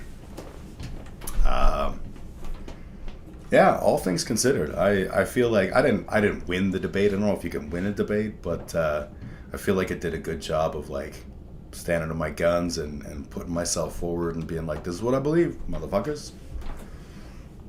Majority of Canadians want to end all restrictions. You anti-fascists should be against government overreach. Okay, so I will address that point. First off, I do believe the majority of Canadians want an end to all restrictions. Absolutely. I totally believe that. That is not the same as what the people who are in this convoy are asking for. But let's look at the idea of ending restrictions. Does that mean that people never want to have restrictions? Or does it mean that we're at a point now where we're, as a society, by and large, going, you know what, this is good, we're done, we're done. Omicron's not a big deal anymore. Who cares? People are going to get sick and it's not killing people as much anymore. All right. Right? That's not what the convoy's asking for. The convoy's demands, if you only go by their list of demands that are like the ones that they talk most about, are an end to mandates and that all people who lost their jobs because of mandates are immediately hired back. And I'll tell you why I have a problem with both of those things. First and foremost, most of the mandates are coming down. Across the country, most of the mandates are coming down simply because the provinces are saying, yeah, you know what, our numbers, we're confident. I don't think that's the right decision, but I'm not going to argue it. I'm playing gigs. I love playing gigs. I'm fucking vaccinated as shit, so I don't have a problem playing gigs. But I do think that we're going to end up with some problems. It's end all mandates. Yes, it's end all mandates, and it's also hire everybody back. Here's the thing: if I chose to fire somebody as a employer because they didn't want to get vaccinated, I should have the right as an employer to be like, and fuck you, I'm going to keep you fired because you were an asshole about it. That was the other thing that the truckers were asking, or the convoy. I keep saying truckers. These are not fucking truckers. There's like a handful of truckers and a whole bunch of fucking shitty right-wing influencers. And then you look at the actual organizers of the convoy and what they were asking for. They were asking for that whole memorandum of understanding, which was to basically get rid of Parliament, to create a new group that is from the Canada United, or whatever the fuck they were calling themselves, a group of them to work with the Governor General and the Senate, all of whom are appointed to rule the country. And no, that ain't fucking cool. That is fascism. As a anti-fascist, first off, I hate Trudeau. I just want to make that clear. I hate Trudeau. And I think the Emergency Measures Act is way too fucking uncomfortable for me. That's not the demands. I'm wrong. Okay. That's the demands, as every time I see them talk about it, that's what they're saying. But okay. Oh, Bender, you got to bounce. All right, you take care, my friend. We'll see you soon. Chance of Flurry, if I invite you onto my Discord, do you want to just keep chatting? I'm more than happy to do that.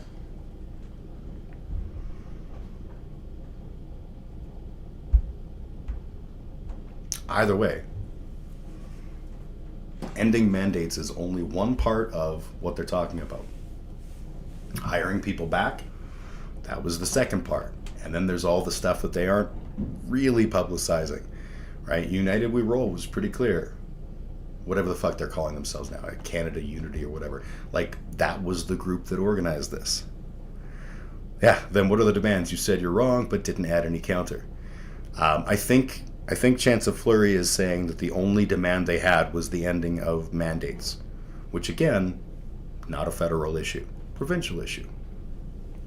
The federal mandate on truckers is a federal mandate, but almost every mandate that we're looking at is not federal.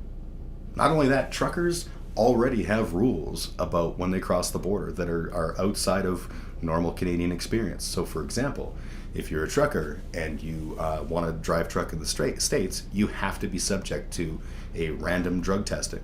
That is against Canadian civil rights.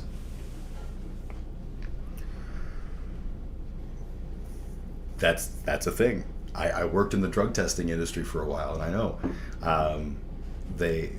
Canadians, if you are in Canada, you cannot be expected to be part of either pre-employment screening or random drug screening through your employment unless you are in one of a very, very few set of industries that are safety oriented. So guys that drive big earth movers, for example, because of the amount of potential damage they could do if they were under the influence of the job, they can be considered part of a drug screening process. But otherwise, like if you work at the fucking mall, you cannot.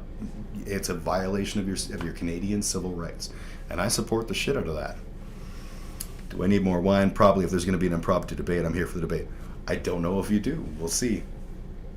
Let's do it. Okay, let me give you the. I didn't see the let's do it. I'll send you a link. Where the fuck is my... I'm so bad at this. Okay. I'm going to invite people. Chance of Flurry, invite.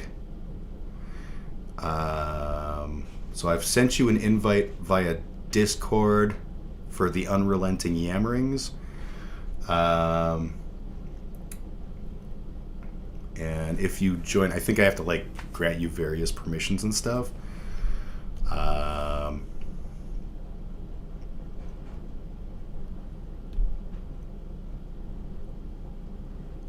Okay. I'm doing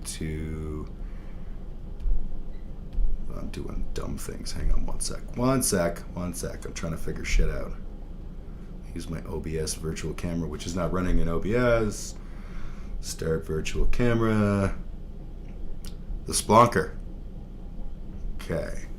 Do I have my virtual camera? Okay, I do. All right. I'm gonna go to the general chat thing. I'm super bad at this. All of this stuff. So did you get Splonker? Did you get a link?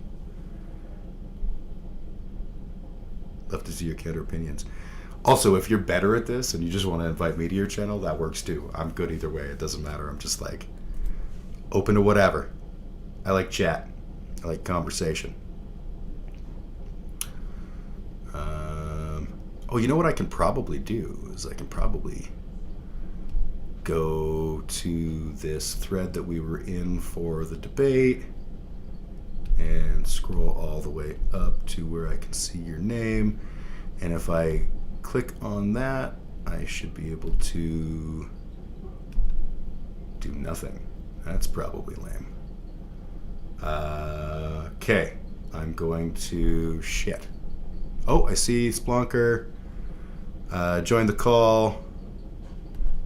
You're in the call. We're in a call. Hey. Hey, there you are. Okay, cool.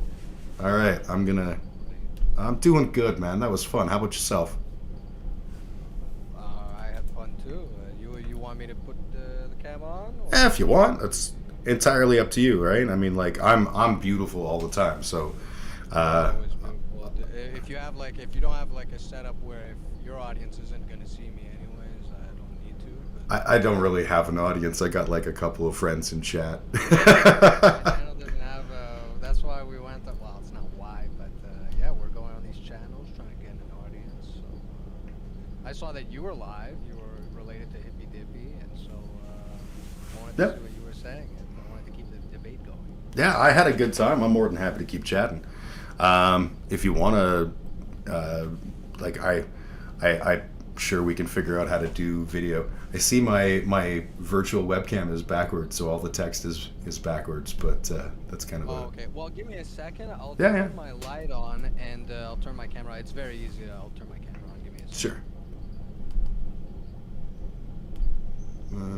Why did my Discord be different? That's weird.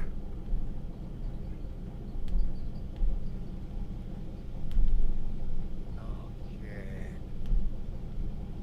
There. Wait. Oh, no. Yes. It should be on. Oh, shit's happening there. I need to disappear this piece. No, not that one. Yeah, that one. No, not that one. Fuck, I'm so good at this. I'm literally creating infinite realities on my screen. I don't know what the fuck I'm doing. There you are. There we go. Okay. That's why. It's because I wasn't working. You have a setup that does work. It's just that I have to work. Fair enough. Fair enough. Good stuff. So, So- first and so- foremost, here's to you, sir. Thank you for coming on. I was drinking earlier. I don't have anything left. I was drinking vodka. I heard you were you were saying so wait. I want to get this down. Sure. How much of this convoy do you think are like white supremacists, Nazis, Okay. things like this? So, first and foremost, I don't think they are white supremacists. Fascists and white supremacists are not the same thing, right? Define fascism. Could you do that? I can. Essentially, fascism is the totalitarian controlled state with a theoretically open capitalist system. Okay. So Right. let's just base ourselves off of that. All right. So how does the convoy, the demands of the convoy, how does that look fascist to you? So again, we're talking about what demands we're speaking about. Okay. If we're just talking about ending mandates, that's not fascist. And to answer your original question, I don't think the majority of the people who are out there are fascists, but the people who organize this are fascists. I can tell you that there's Pat King. There's a lot of people who are Mhm. organizing this protest that I think are pieces of shit. And, Yep. But it doesn't negate what I that's not why I support it. So I appreciate that you don't think all or even the majority are fascists. So I get that. What part of so those who are fascists? What about them are like what are they looking for that is fascist? So when I was talking about the memorandum of understanding, have you seen that or are you familiar with it? No. Okay, so I think it's called Canada United or whatever is the current group that they used to be United We Roll. Yeah. They're the guys that organized all of this. And when this all started, they had on their website a document they called the Memorandum of sorry, I've been drinking. Memorandum of Understanding. And what that was, I think you can still see it on the website. Let me just pop in and make sure. Memorandum of Understanding, Canada Unity.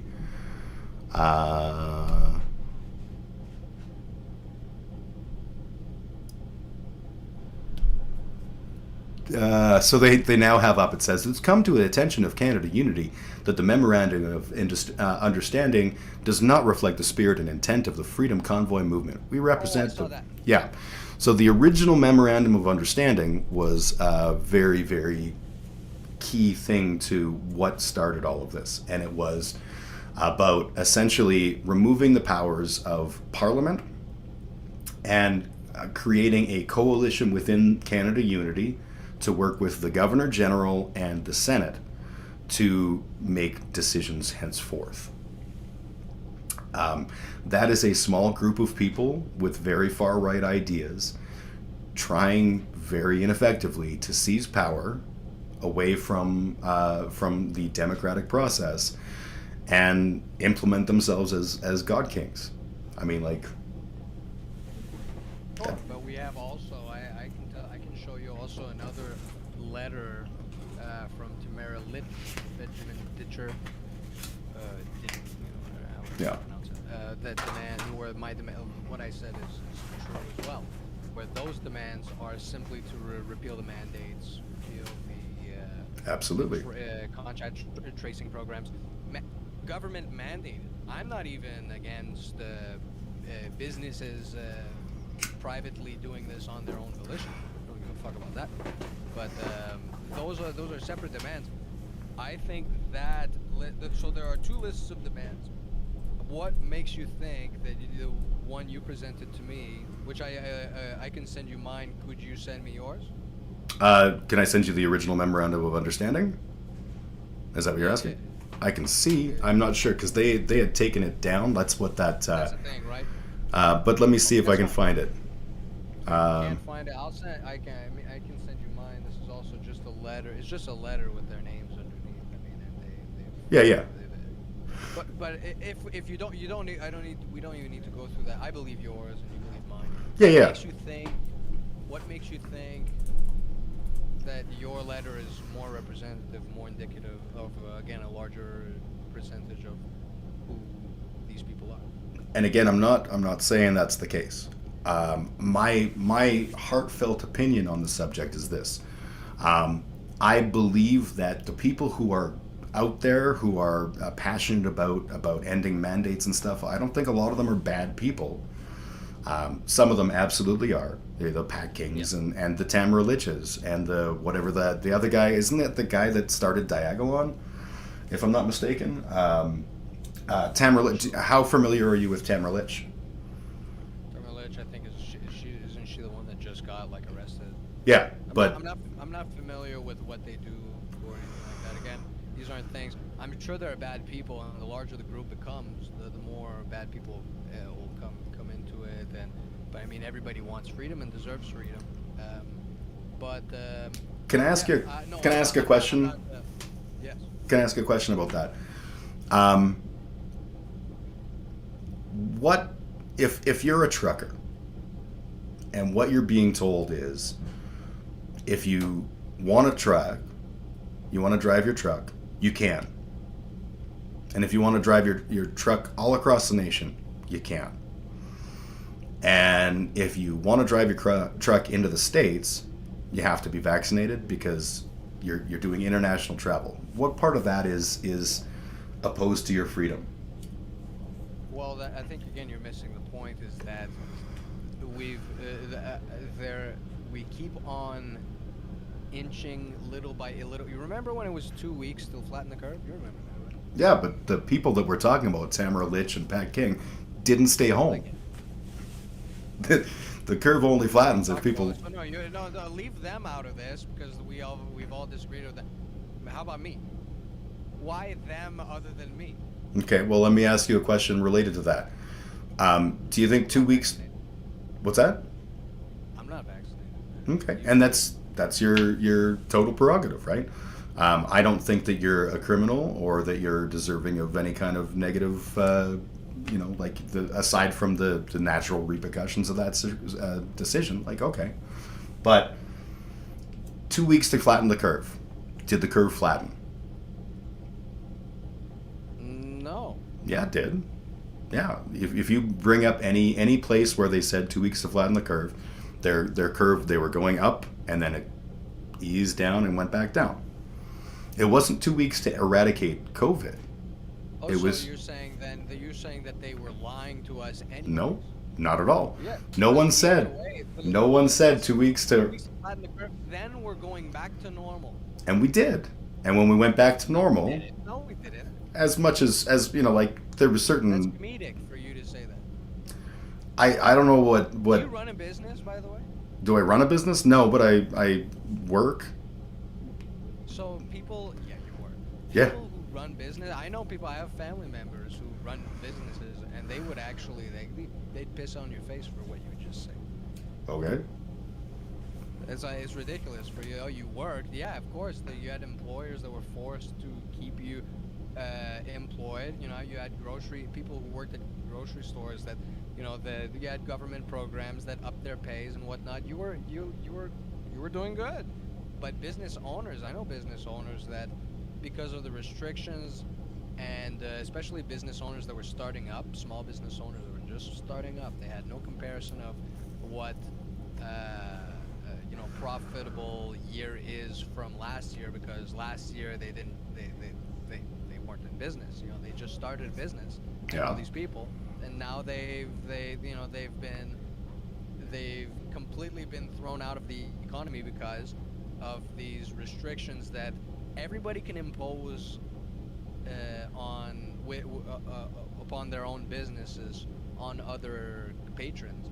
But uh, the fact that it's mandated from the government onto other business owners, that's the last straw that's been broken. Whatever the truckers, this last mandate that passed through, that made the truckers snap.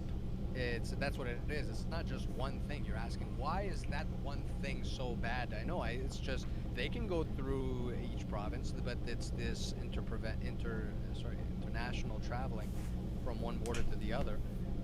We get it, but it's eventually going to be interprovincial passport, vaccine passport. It's just it's been inching little by little from that first 2 weeks to flatten the curve to now we're 2 years to more vaccine passports.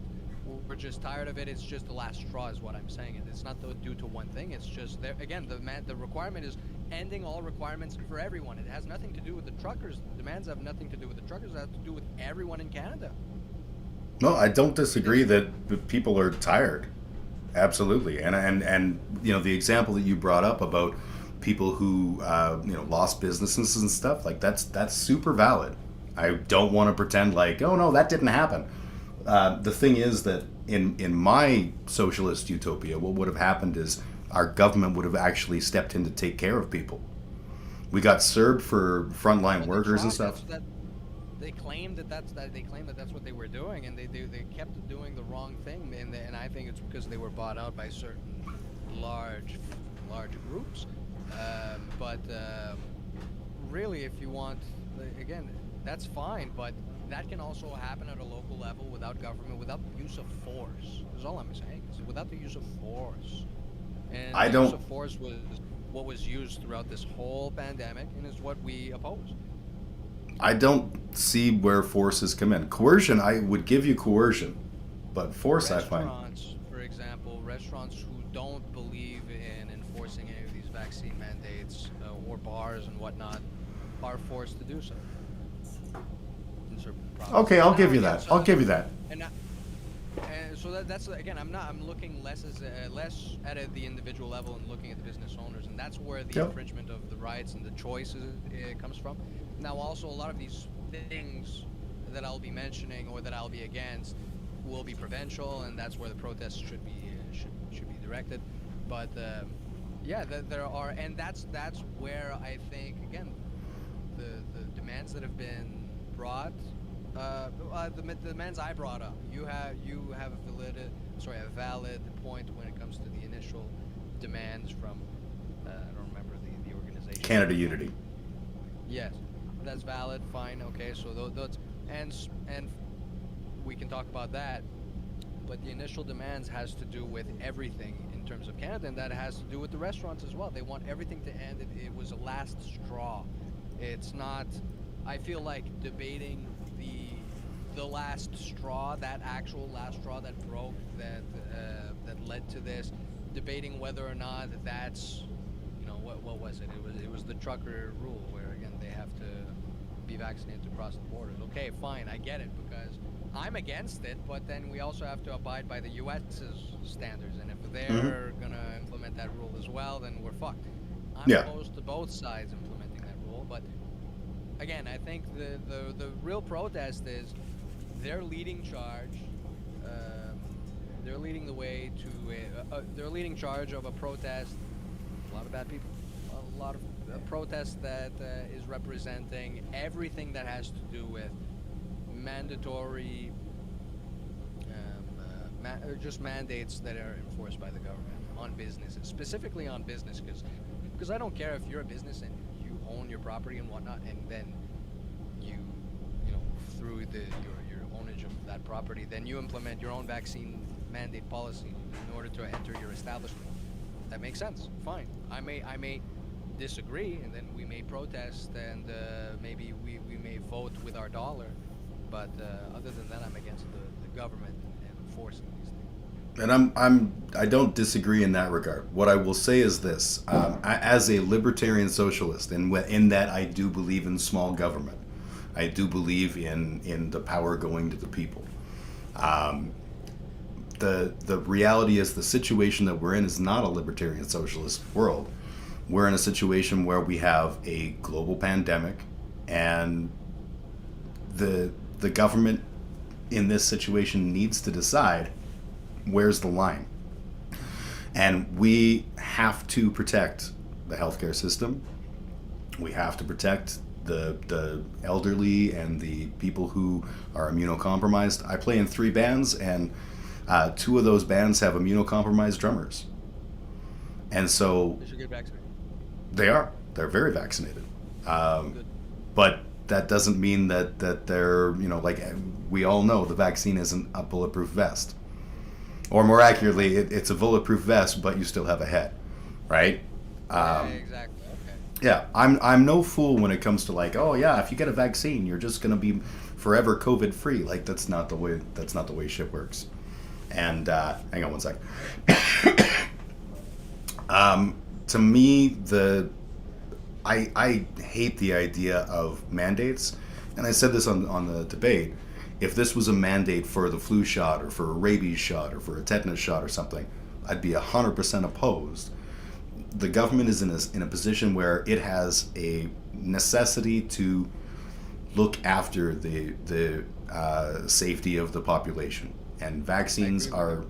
vaccines are the thing that best will provide that protection. So I would say it's coercive that they've put in the various mandates that they have, but I wouldn't. And your argument about force when it comes to things like if I own a restaurant and I don't care about the mandate, yeah, they are being forced. I'll absolutely grant you that. But I will say the government has the bigger picture. There's an example that I can give, and it's a spurious. Please understand. I know it's a bullshit example, but it's a sort of valid. And I heard once people were talking about in China they were encouraging smoking. I don't know if this is actually true or not, but they were saying that because they had this big aging population, they were encouraging smoking both because it economically boosted their tobacco farmer, and also We did because, that, yeah, or the West did that. Yeah. and also because it would reduce the average life expectancy of the people. Um, this is the macro versus micro problem. From a micro perspective, every single person is really important, and you want to do your best to protect them. From a macro perspective, you have to manage a giant population, and sometimes people are going to die. This is sort of the flip side of that, But that's where why you don't leave it to one entity to be in charge of a macro problem like that, because then you're in charge of all those deaths. yeah, absolutely.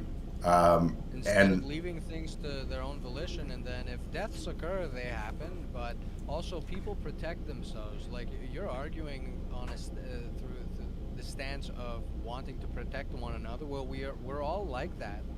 And if this virus was really like, let's say it was much worse, it was like 75% death rate, we would all definitely ma- voluntarily be imposing these mandates upon each other, and restricting our traveling.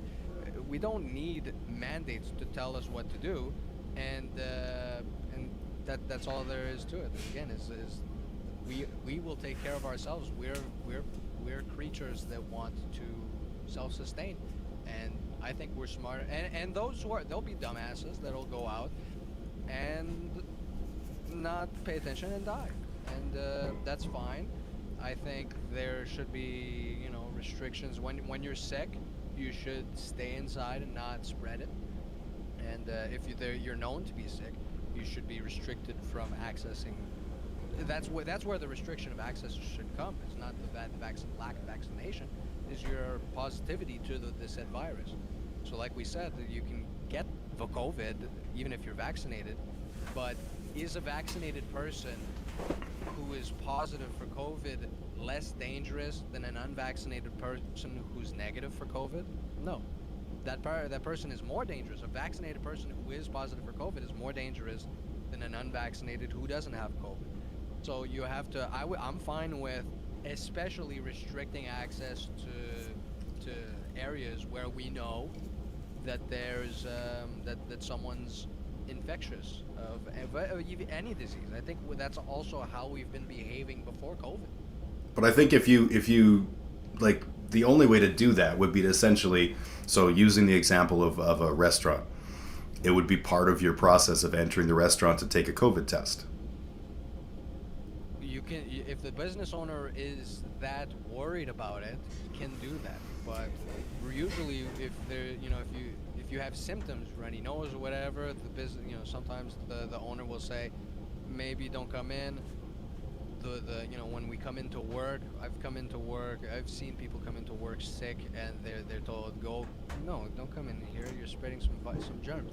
We do this voluntarily, and yeah, But people aren't. So the business, I'm fine with them just sending them back home. No, you look terrible.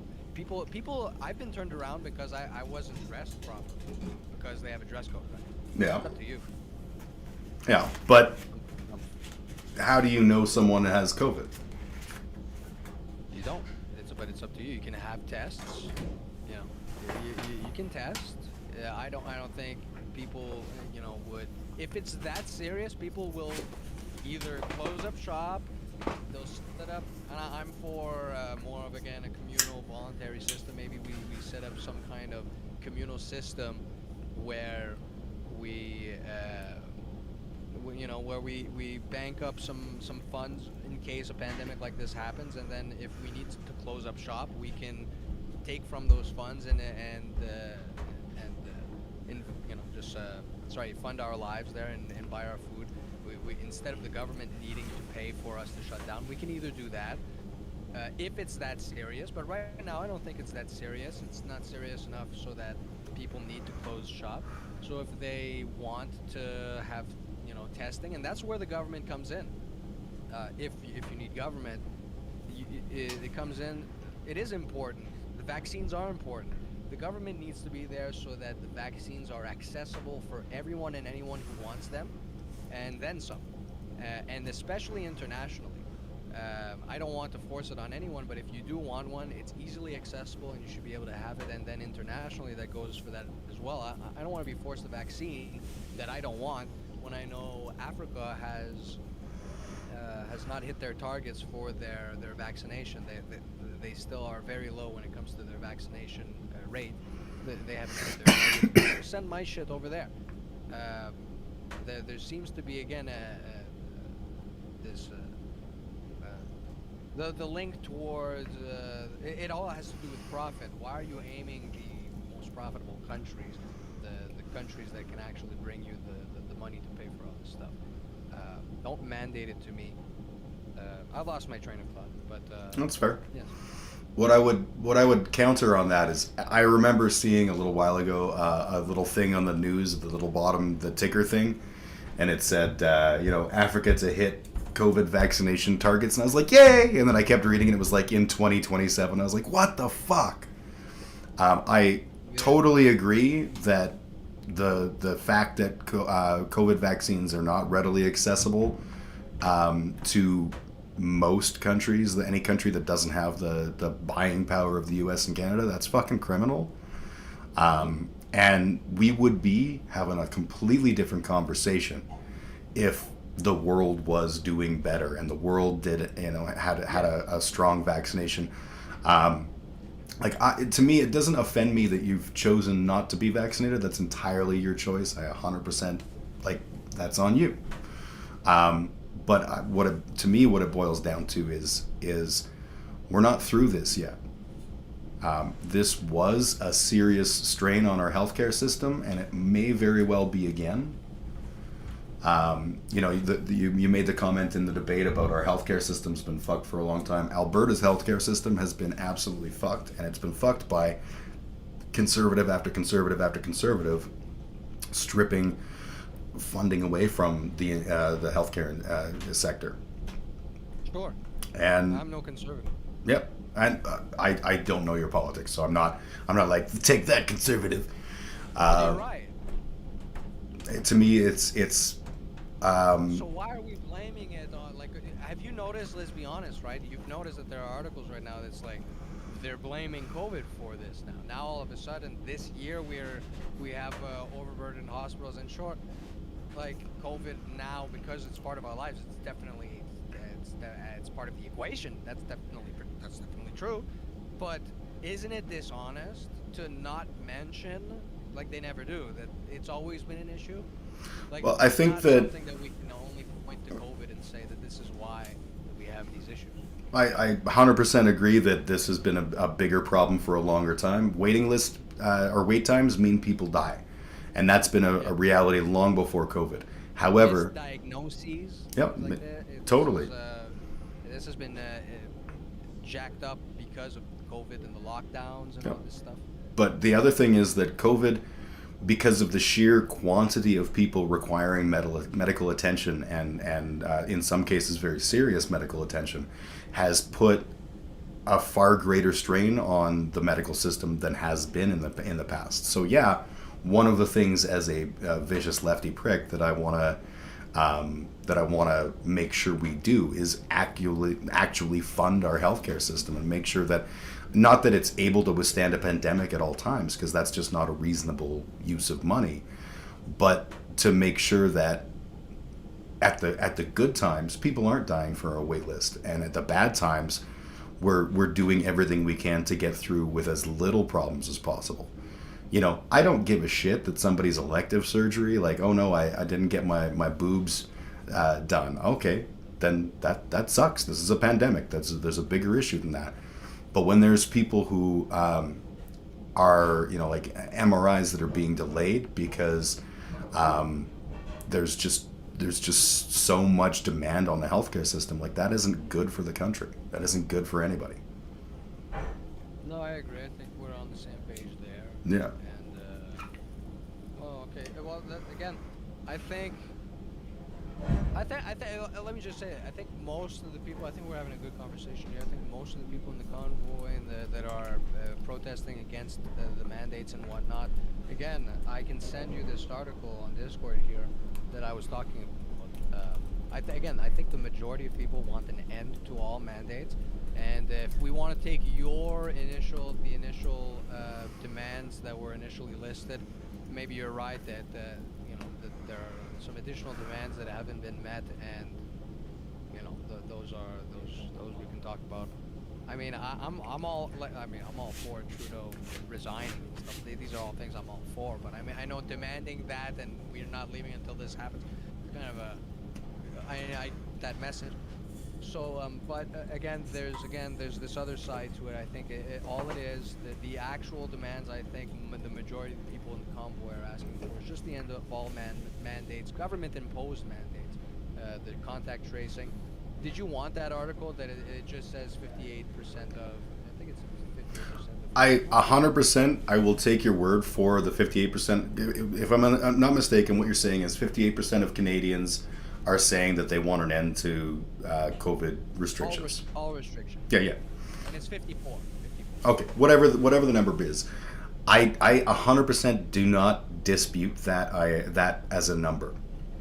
I would say that as Omicron has run its course, and a lot of people are in the perspective that, okay, our numbers are starting to come down, hopefully, or the realities of Omicron, it's not as bad as Delta, it's not as bad as the original COVID thing, so let's just end these. And I believe fully that people think that, and I don't even know that they're, like, I'm not saying that anyone's wrong. Right now, my whole take on it would be my own stance is I'm concerned, but I'm not like greatly concerned. Like I said, I'm playing gigs. I got gigs in a couple of weeks. Those are going to be gigs full of there's no vaccine passport in play, and there's going to be hundreds of people. It's me, 30s of people in the room. I bet you're badass. I do all right, but we're a small band. No one knows who the fuck we are. The one show we're playing is gonna have a good turnout, but you know, uh, that's to me. I'm like, okay, that's cool. My concern is, as long as we have the potential for more strains, we have to have the potential to say, okay, whoa, shit's getting bad again. Um, Omicron, we were really scared about when it first hit, and I think it caused a lot of stress in the healthcare system. There's more strains coming potentially. I'll argue that the firing of the nurses who weren't vaccinated caused more stress in the healthcare system. I can't speak to that for sure one way or the other. I know that there's a huge number of nurses that are vaccinated, and Oh yeah, majority, of course. um, it's to me it's the I would really struggle with the idea that if we've got hundreds of people that are in ICUs at a time in like in Calgary, for example, like we don't have that many ICU beds. We've got enough that we're covered, but we're at our capacity. That's not good. If somebody has a heart attack, somebody's getting taken out of, like if you're at capacity in your ICU and somebody has a heart attack and they need that bed more than you, like that's where we start to play that game of like who gets to live and who gets to die. Well, I Um, mean, you have other options. You can always like set up some like the military field hospitals. As I know it's getting a little bit too much, but not too much, but I mean it's getting a little ridiculous. But I mean when it's coming to you're talking about pandemic, these are options that you can look I into. agree. I know Ottawa.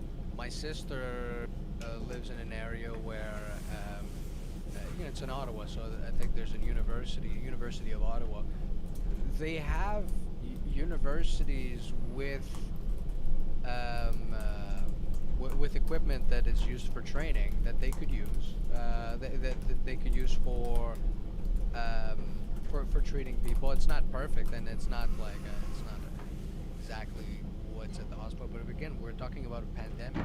We could be using all the resources we could, and this is including some of these facilities that are used to train in these universities. They're not being used. I don't think that anyone is really taking this seriously, like really as a pandemic. We're not actually taking this seriously, in my opinion. And everything we're doing is just it doesn't work. It only exacerbates the issue, and it removes our rights and it gives more power to the government, Mr. Anti-Fascist. What's wrong with you? Everything is like everything it was going on is giving more power to the government. What's wrong with you? Power to the government And doesn't mean fascism, right? You could be a communist government. And I think my own take on it is that Justin Trudeau is not a fascist. Honestly, Justin Trudeau isn't even a fucking leader. He's a joke. But Okay. yeah, I'm sure on that we agree. Yeah. I feel like We Justin agree Trudeau on a is lot of things, man. We don't disagree on a lot of. Well, I yeah, think we disagree on a lot of things, but we agree on a lot of things. and we disagree amiably, which is I think an important thing. Fuck Yeah. yeah. What I would say though, with regards to um, when governments put forward mandates like the vaccine-based mandates that we've done federally, provincially, let's just pretend it's all one thing just for the purpose of this point. Um, it's if it was a normal situation and they were doing that, it would be way over the bounds of acceptable. When it's a situation like we're in with a pandemic and you know people, we have to protect various systems. I think that's where you have to look at the greater good, and the greater good is strongly You've given them encouraging. every excuse. You've given them every excuse in the world to gain power. It's like okay. So what do you think about the lab? What happened at the lab at Wuhan? Well, first off, we don't know what happened at the lab of Wuhan. Exactly. No, exactly. Yeah, That's what I'm asking. yeah. My opinion on the subject, I would probably say that it's likely that the virus got leaked accidentally from people who were working in Wuhan on the COVID strains. I think that's entirely a feasible take. I don't think it was a military decision or anything like that, and I don't think it was an intentional thing. For the sake of I don't think that either. But for the Okay, sake of argument, do you think do you think there's a 0% chance that that could ever happen? of course not. That's well, okay. So why would you? I to me, my rights are something that only I can fight for. My rights are arbitrary. They're rights are what is it? The word there. It's social construct. My Okay. rights are all social constructs. Yeah. And but I have an idea of what my rights are, and it's maybe we disagree on what our rights are, but really what reality is we have to fight for our rights. We've heard that everywhere, everywhere it's a kind of a mantra, but what does that mean? I think that means, well, you as an individual are the only person that is responsible for fighting for your rights, because you're the only one that will determine what your rights are. And someone else could have a different definition, but I believe as long as you're not infringing on someone else's rights, you can be a self-determined person. Um, and I don't think any emergency can change that, because again, you're giving this little window of opportunity that I don't allow. I don't allow any authoritarian to have even a slight window of opportunity. Even if this is an accident, now an accident has occurred, and I don't know if you'll agree with this, but I believe many governments have definitely taken advantage of what is a real pandemic, a real virus, a real problem, and have expanded their powers, their grasp on the economy, their authoritarianism.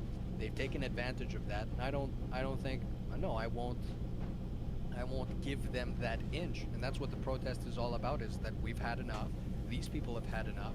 And maybe they are a minority, but I think there's a majority that is against the actual restrictions, and the small minority that actually went out to protest, they do have a voice and they have rights that, well, it's Yeah. up to them to defend, and the state will try to stop them. And again, I think I support them to continue to just be peaceful, defend yourself, because you have those rights. But that's really how I see it. But there, yeah, I guess I'll end it there. Let you speak. Okay. Let me ask you a question. Do you think that they have been peaceful? Mostly, yes. I I don't feel that way. You're in Quebec or Ontario? I forget. Ontario. Yeah. My understanding of things, and again, I'm an Albertan, so this is the same as an American going, well, let me tell you about Canadian politics. But my understanding is that the citizens of Ottawa are like essentially not good with this and have been not good with it from the get-go. I'm not saying that justifies the Emergency Measures Act. Please don't take it that way. But the perpetual What was your honking. original question before you said that? I don't even remember. I've been drinking. Oh, It was. Do you think that they have been violent? What is it? Or So it what was. you Do you, said is that sorry, they're it not was. okay with it. That's not violence. Well, I would say, my original question was actually, do you think they've been peaceful? Oh yeah, well okay, peaceful now. Okay, that now it's a lot more broader of term. So for when you say the people around don't think it's peaceful, are you a supporter of AOC, Alexandra Ocasio-Cortez? Probably. I She once said something that I don't usually support her, but she said something that's very, very true.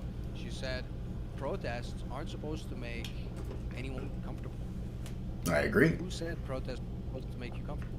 That's the thing. Yeah, people around weren't okay with it. Well, first of all, I'll say this: people around were allowed and able. They were not obstructed from going to work. So there's some driving that was obstructed, yes. but if you wanted to walk about, that was peaceful enough. People felt threatened, felt fearful. Now that's just something. I mean, that's a nice way to get out of going into work, right? I feel fearful, but there was no. I don't feel like there was actually any danger, for the most part. Um, do you think also Black Lives Matter? Do you describe that as a peaceful majority, mostly peaceful protest? Because that's the same thing. I Yeah, I saw would a say. lot of violence. Yeah, exactly. I saw a lot of violence, a lot of video of violence, but I mean, and a lot of the people around those areas were not okay with it. But Yeah. yeah, the majority, because there was such a widespread protest, you can describe that as a mostly peaceful protest. I'd say the same about the continent. So in the United States, when because I'm fuck off old, right? So um, Yeah. when I was in high school, there was the Branch Davidian crisis. Um, Waco, Texas, David Koresh. Okay. Yeah. So after the initial siege of Mount Carmel, they did things like they set up all around Mount Carmel, and they had giant speakers blaring. I think it was metal, but I'm not sure. Metal and the sounds of rabbits being killed, I believe, is the official thing. But that incessant noise was done as an intentional thing to essentially destroy the morale of the people inside. And it's because we know that that kind of incessant noise breaks a person. Right? We've done this in torture for any number of years, and by we I mean America, because you and I were Canadians. We don't torture people, but Yeah.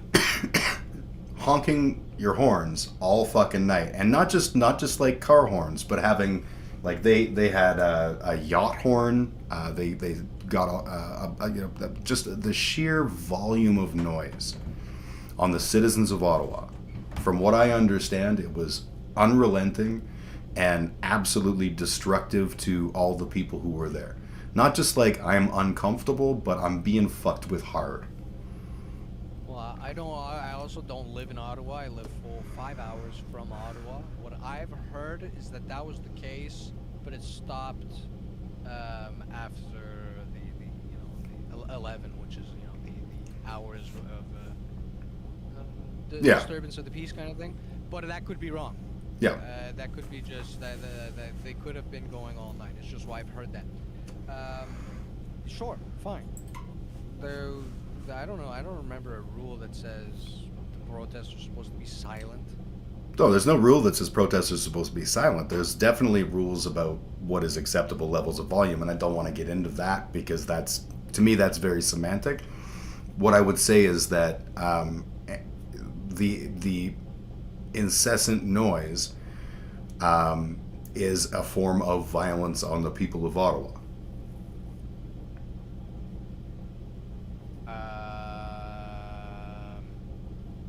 I guess so. I would describe that sure in the same way as me brushing my arm against your arm on my way to the grocery store. That's violence. That's I how I describe it. I would say that's not violence, but if like all day, even till 11 Think of a p.m. horn, bro. Think of a fucking. And I know you combine a lot of horns going on. Bang, bang, bang. You close your windows. It's not that loud, man.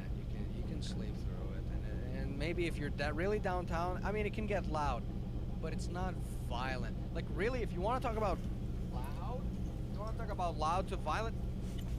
That in your ear, that'll get violent, my friend. And I get that. That I get. But the horns, I can't sleep. That's really the issue. I can't sleep. It's not that It's not ear piercing. It doesn't hurt. But when it's I when think it's I that. can't sleep for like 3 weeks. Yeah. Okay. So how about this? I can't sleep for 2 years because of the restrictions that were imposed on me by the government. But you On did my sleep. protest. But you did sleep. I did. I did like a baby, but maybe some truckers didn't, and some nurses that were fired for not being vaccinated didn't. You know, I, because of stress. okay. I can't speak to what people went through when they got the whole thing of um, a healthcare worker who is no longer working But what because of I'm the saying choice of is, vaccine. not being able to sleep is not. I don't give a fuck about that. That doesn't bother me. You can go out there and protest and not let people sleep. Okay, are you familiar with what all was going on at Coots? Yes. Okay, so I'm a bit more familiar with that because it's my neck of the woods, and what we had was a convoy with and again, not the whole convoy, but there was a group of people within that are part of this Diagolon movement that were there with body armor and AR-15s and a machete, and there was a whole pile of shit like this was a movement that was going to go violent if these people weren't stopped. Oh no, you could see that as the. I don't think that's smart, by the way. I think that's stupid. I think the Coots thing is a lot less of something I would argue. Although I think the blockading, doing our own lockdown to protest the other lockdowns that the government, are for, lockdown for lockdown kind of. I thought that was poetic justice, but usually I'm not for it. I don't support these types of things. And those guys, not smart. I don't know that. I mean, we know that the government is hell bent on just keeping this status quo the way it is, and maybe they brought defense tools. Uh, I mean, that's definitely, you can say they brought defense tools, but the people who we're talking about, Diagolon is an accelerationist group. Their whole thing is to press the issue and force armed conflict. Like that's what they do. They're a white identitarian movement. Maybe you found a group. I'm just saying, like I'm not in my utopia kind of thing. We talked about your utopias. My utopia, you should be allowed to carry guns and machetes, and I don't think because the police do. The authoritarians do, and they're more violent than citizens. Yeah, 100% agree. So, but okay, so maybe you found a bad group there, and that's maybe true, and maybe they should be thwarted. And I might agree, because I don't know the specifics. I'm just saying it's possible it was a defense thing, but maybe you know more about them. It sounds like you do, and so maybe you got a bad bunch of people then. Yeah. And especially like you're talking about the Coots thing, that's less of a thing I'm willing to defend, although I've made my defenses of it. So I'll give you that one. I'll give you that one. I agree with you there. That's fair. Okay, I appreciate that. The people, so the core organizers of all of this are essentially the same people, right? Coots and the bridge in Ontario, I can't remember the name of it for the life of me. You probably know better than I. Ambassador Bridge, and the convoy. These are essentially, all of this came out of people like Tamara Lich, who, for the record, Tamara Lich is part of the Maverick Party. She started with the Yellow Vest movement, if I understand correctly, which was very much a right-wing movement, and then became the what was the Wexit, the terribly named Western Exit. Yeah. Separatists, and it's one. What's wrong with it? Nothing's wrong with separatism per se. If somebody wants to separate, like no one's got a gun to anyone's head and saying you have to be a part of Canada, for example. I think that the Western separatists that we're talking about specifically are bad and wrong because they're awful people, and I'm not talking about the idea. Sorry? Let them separate if they're so awful. But I live in the West. I don't want to separate. They can fuck right off, absolutely.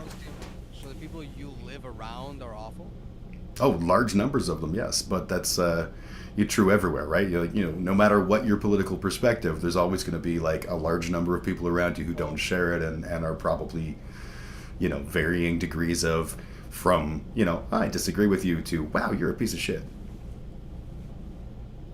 Well, I don't know, but I don't see like maybe they're like I don't see why it doesn't. Why does it matter that they're pieces of shit? Because they're pieces of shit, we don't want to give them what they want. Don't let them separate. No, no, no, no, no. It's you can't take my province with you when you separate just because you're not happy here. So And you really want to be part of Canada. I like Canada. In fact, I would be much more happy in a world where we had no borders and this wasn't Canada. It was just a place where you could go that happened to be here. Well, then Um, there would be no mandates. that's not necessarily to be in, if we're talking utopian, absolutely there wouldn't be any mandates because there wouldn't be a need for mandates. There would be a virus. There wouldn't be a virus. Yeah, I get I it. no, no, no, no, no, no. I don't mean there wouldn't be a virus. I mean people would make the decision to, in Well, enough yeah, numbers to get vaccinated, and herd immunity would take care of it. But we're not in that world. yeah, we are. No, We're not. No, we're not in that world because we have states that oppress us. I think we're not in that world because I think a lot of people, Are dumb. That's your opinion. That people are dumb. not that they're dumb. I think that a lot of people are tragically uninformed about the world around them. That's That's not that's what you dumb. say. But dumb. I'm tragically uninformed about a number of topics, right? That doesn't Yeah, make but me you should, dumb. I trust you. I still trust you, and I mean, I trust you to make the decisions about your life better than I can or anyone else I agree. And I would say that, like, for example, with yourself, I haven't said, you are wrong for not getting vaccinated, right? I've never said that to you. can. No, that's good. Yeah, because that is entirely your choice. I And think in a utopia, like again, we had mandates right now. Again, the mandates don't make sense. For example, I've lost my job. I got another job right now, so I'm good. No, no, I'm not trying to get some sympathy here. But I lost my job with I worked for the government. I worked from home. I Mhm. worked from home, and they said I need to be vaccinated. And I said, well, no, I just oppose this. This doesn't make sense. I work from home. There is no need. So this again, the arbitrary enforcement of the mandates as well is another thing and that's something that government always does. I get that that's why I worked for the government. They're gonna make this blanket rule for everyone, and it sucks. So I got another job and I'm fine. But that's how it is, and that's how it shouldn't actually be. and I'm fine with. I'm gonna surprise you perhaps by saying I actually agree with you.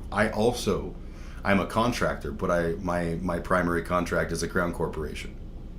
So I work for the Oh, government. I know what mandates they put through, and I know that what you're talking about is not some, like, oh yeah, sure, he lost it. No, you probably 100% lost your job because the government said you have to vaccinate, and you said no, and that I don't support that given the nature of your working from home. Given the nature of the work, right? And so I get that some instances there'll be, and that again should be dictated by the employer. And if the employer is the government, well, then I get it, Yeah, right? Again, my employer was the government, so I didn't make any fussing. yeah. But it should be all dependent on the employer, and then I'm all for it.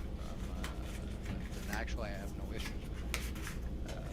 So one of the questions that I would pose then is, um, the the original most commonly stated goals of the convoy is to end all mandates and to reverse the terminations of all the people who were fired as a result of mandates. Right? Do you Yeah. do you agree that those are the two things they talk about most? I don't know about Or most is thing they talk about, but I'll concede to you that that's probably I can yeah, that's maybe and probably what the initial demands were, and I've heard that actually. I've heard that being said. Yeah. Okay. So what I'm getting at is, I think quite reasonably accept that, your employer said we demand you be vaccinated whether you agree or not. That was the reality of things. So you said, okay, fine, I'm not getting vaccinated. Found another job and all that kind of stuff. Do you think that your employer, in this case the government, but it could have been someone else should be forced to hire you back. No, but they better make a fucking decision because I'm not actually fired. I'm put on unpaid leave. So they have to either now proceed with firing me or they should proceed with rehiring me or putting me off of leave. And that's a lot of people are in this predicament. And if they fire me, is that wrongful termination? I don't know. We'll go to court and we'll see what happens there. I don't know. They shouldn't be forced to do anything, but we'll see what happens in court. And you know what? I 100% agree with you. I 100% agree that them putting you on an indefinite leave is a coward's answer. It is, Yeah, 100%. Either you say, you know what, this is our rule and you're fired, or they say, okay, you know what, we're not going to do that. When they start doing this, like, you know, but you technically you're on an unpaid leave, and that's just cowardice. I totally agree with you, and I also agree that you know, you should have the right to be able to say, I want to know, I want to join a class action suit or whatever that says this was wrongful termination. I completely agree with that. Where I have a problem is in the sweeping statement of everybody should be forced to hire people back that they've fired because of this whole policy. Because maybe that was the thing that they were like, you know what, Joe's been a shitty employee the whole time. This is our, you know, I don't want to work with Joe anymore. Okay. You know what? I agree with you. Yeah, I like that. Yeah, I agree with you with that. They shouldn't be forced. Yeah, they shouldn't be forced to hire anyone or fire anyone. Yeah. They should be allowed to just fire you on the whim. I don't fucking like you. That's, you know, in a perfect world, I know that. Of course. Yeah. Yeah, I like that. I agree with you. Yeah. I'm like, I want to make sure that you get that, and actually my chat's agreeing with me. Even though the person who said this I know is vaccinated, we both are saying if an unvaccinated person losing their job when they're working at home, that's bullshit. It is bullshit. Yeah, you are. Chat is saying Yeah, it's not a huge chat, but it's a chat. I also have a very minuscule. I'm not gonna laugh at anybody. Small chat. I also have a small chat. Anyways, this was a great chat. Yeah, absolutely. I'll leave you to your stream. I think we've hashed everything out. Can I plug my my show? By all means, by all means. Hey chat. I know it's a small chat, but we also have a small chat. If you want to check us out, Canadians from Ontario, it's Chance of Flurry, Fluri, and we got me, who's just an idiot. Not true. Carl, who's also on the Hippy Dippy thing. We're both anarchists. We're against the government, but he's more left wing. I'm more right wing. And if you want to come on our stream one of these days, we can chat.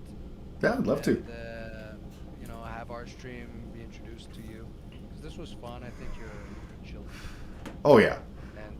And you'll see that, like, even through our, like, we're pro the convoy and whatnot, but we're constantly on our stream shitting on, you know, the bad sides of our little movements, Pat Kings and whatnot.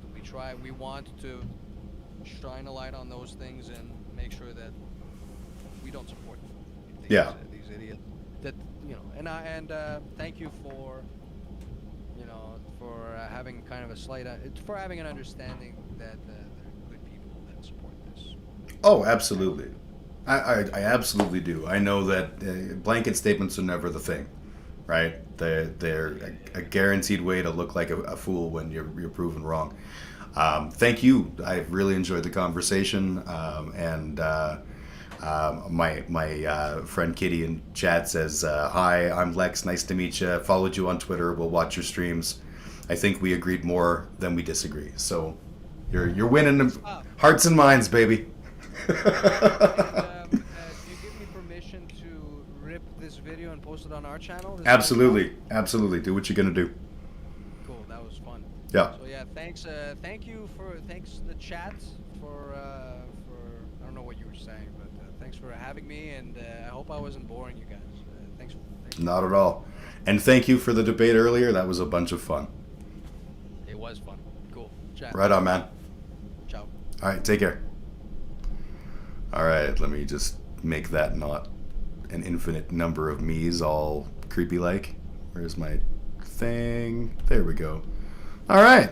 Yeah, that was fun. That was super fun. I enjoyed the heck out of that. And the thousands of fans watching around the world, I think, also enjoyed the shit out of that. So that was good. Yeah, it looks like I've got a couple people still in the chat. It's good to. What can I say? I'm a mover and a shaker. That was fun. I definitely think that I approach all these things as best as I can in good faith, whatever that means. Just trying to respect that people are people and that they have differences of opinion. When it comes to things like what he was talking about, the Splunker was talking about, like losing his job as a result. Like, I think that's bull. If you're working from home, your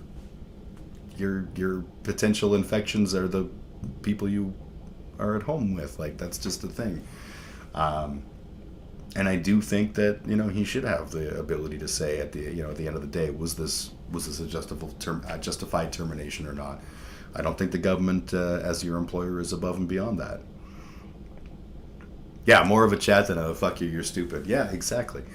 And when we were doing the debate, I found he was a lot more caustic. And I think that's just debate tactics and all that kind of stuff. But what I saw from the last hour or whatever we were chatting, and the before that, the pre-debate stuff, strikes me as a good person. Strikes me as a guy with obviously we're not philosophically the same, but a good guy with a good head on his shoulders. So yeah, not even a termination. And to me, that is so cowardly. Like, if you're gonna fire somebody, fire somebody. If you're gonna do this whole like, well, you're on an undetermined leave, like, that's just cowardly. Come on, stand to your guns. I would rather see the government as his employer say, no, you're fired, and deal with whatever ramifications may come. Like, that, to me, that's just fucking fairsies. Yeah, it was a good one-on-one. I enjoyed that.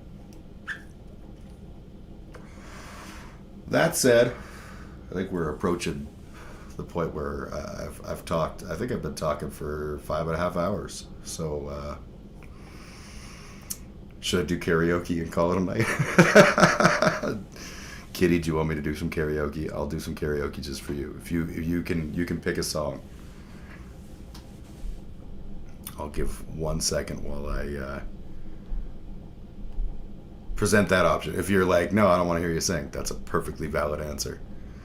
But back to Drag Race. Oh, okay. So it sounds like you're calling it a night. No karaoke. That's perfectly. Oh, karaoke. Okay, we'll do one. I gotta get a tab that I can karaoke with. This will work. Pick a song, and if I know it, I'll do it, and if not, I'll just pick something else. Quickly just set this thing here up, and we're ready. I'll start looking for a karaoke song, and if you come up with something, then cool. I sang Black Velvet last week, and that was super good, and I nailed it. I nailed it so good. This is all stuff I've already done. Come on, hook me up. Oh,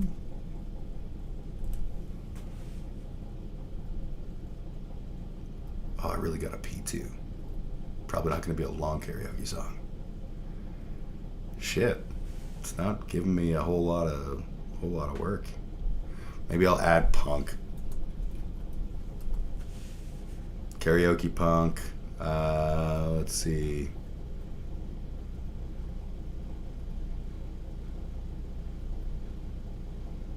Oh, you know what? Let's do Punk Rock Girl. Unless I got something.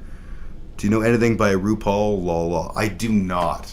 I've seen Drag Race a bunch of times, but I don't know any of the songs. So I'm gonna do Punk Rock Girl, and that'll be a good end of this. Super good ending. Nailed the ending. Really stuck the ending. That might be. You know what? I'm gonna sing Creep too. Why not? It came up. We'll do Creep. Little Radiohead. Song feels like it's about me. I'm glad there's no delay. Did the music get louder?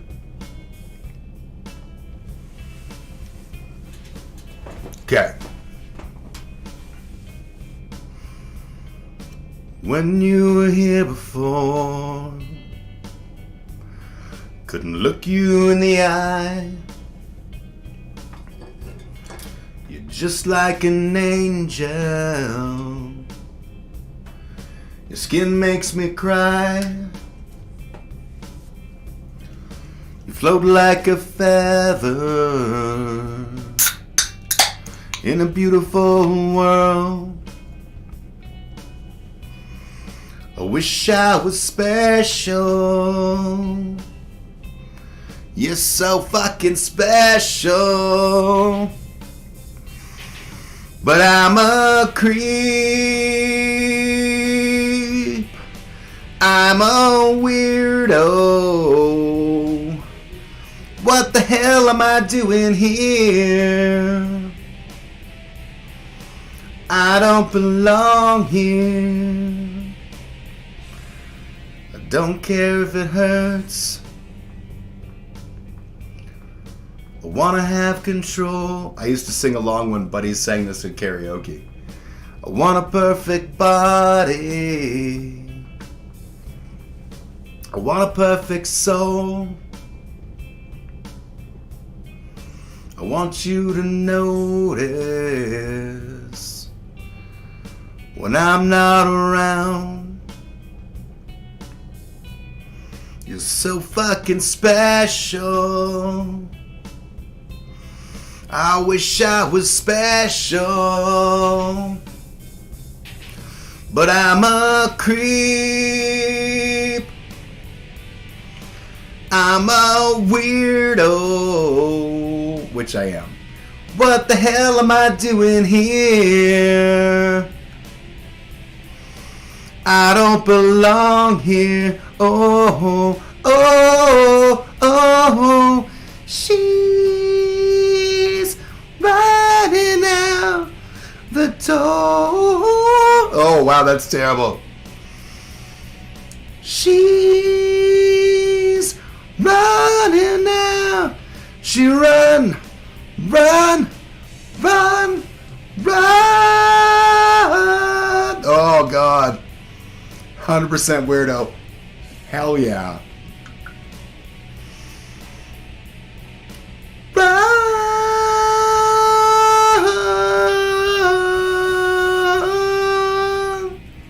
Yeah, that's in my range. Whatever makes you happy. Whatever you want. You're so fucking special. I wish I was special. But I'm a creep. I'm a weirdo. What the hell am I doing here? I don't belong here. I don't belong here. It's surprisingly in my range. This is not in my range, that's for sure. I feel very strongly that this was not a song written for me. But you know what is in my range? Loving the hell out of you for being here with me tonight. Thank you, Kitty. That was a whole pile of fun. I'm glad you got to see the debate. I'm glad you got to see the chat afterwards, and I hope you're doing well. You're fantastic people. Love you with all my heart, and I hope this message finds you well. On that note, I gotta pee. I gotta not talk for 5.5 more hours. My range is Adele and Ed Sheeran. You know what? The funny thing is, I know this is going to come as a huge shock, given that I'm a young and hip cat. I don't even know if I know an Adele or an Ed Sheeran song. Thanks for letting me go on this ride. Oh, the ride was entirely your doing. You were the one on my Discord who was like, we should do it after the stream. So I did. I'll see you on the 5th. The 5th is going to be awesome. It's going to be Caveat CD release. It's going to be so good. So I look forward to seeing you. And provided that you're comfortable, I'm going to give you a very, very big hug, my friend. It's been a long time.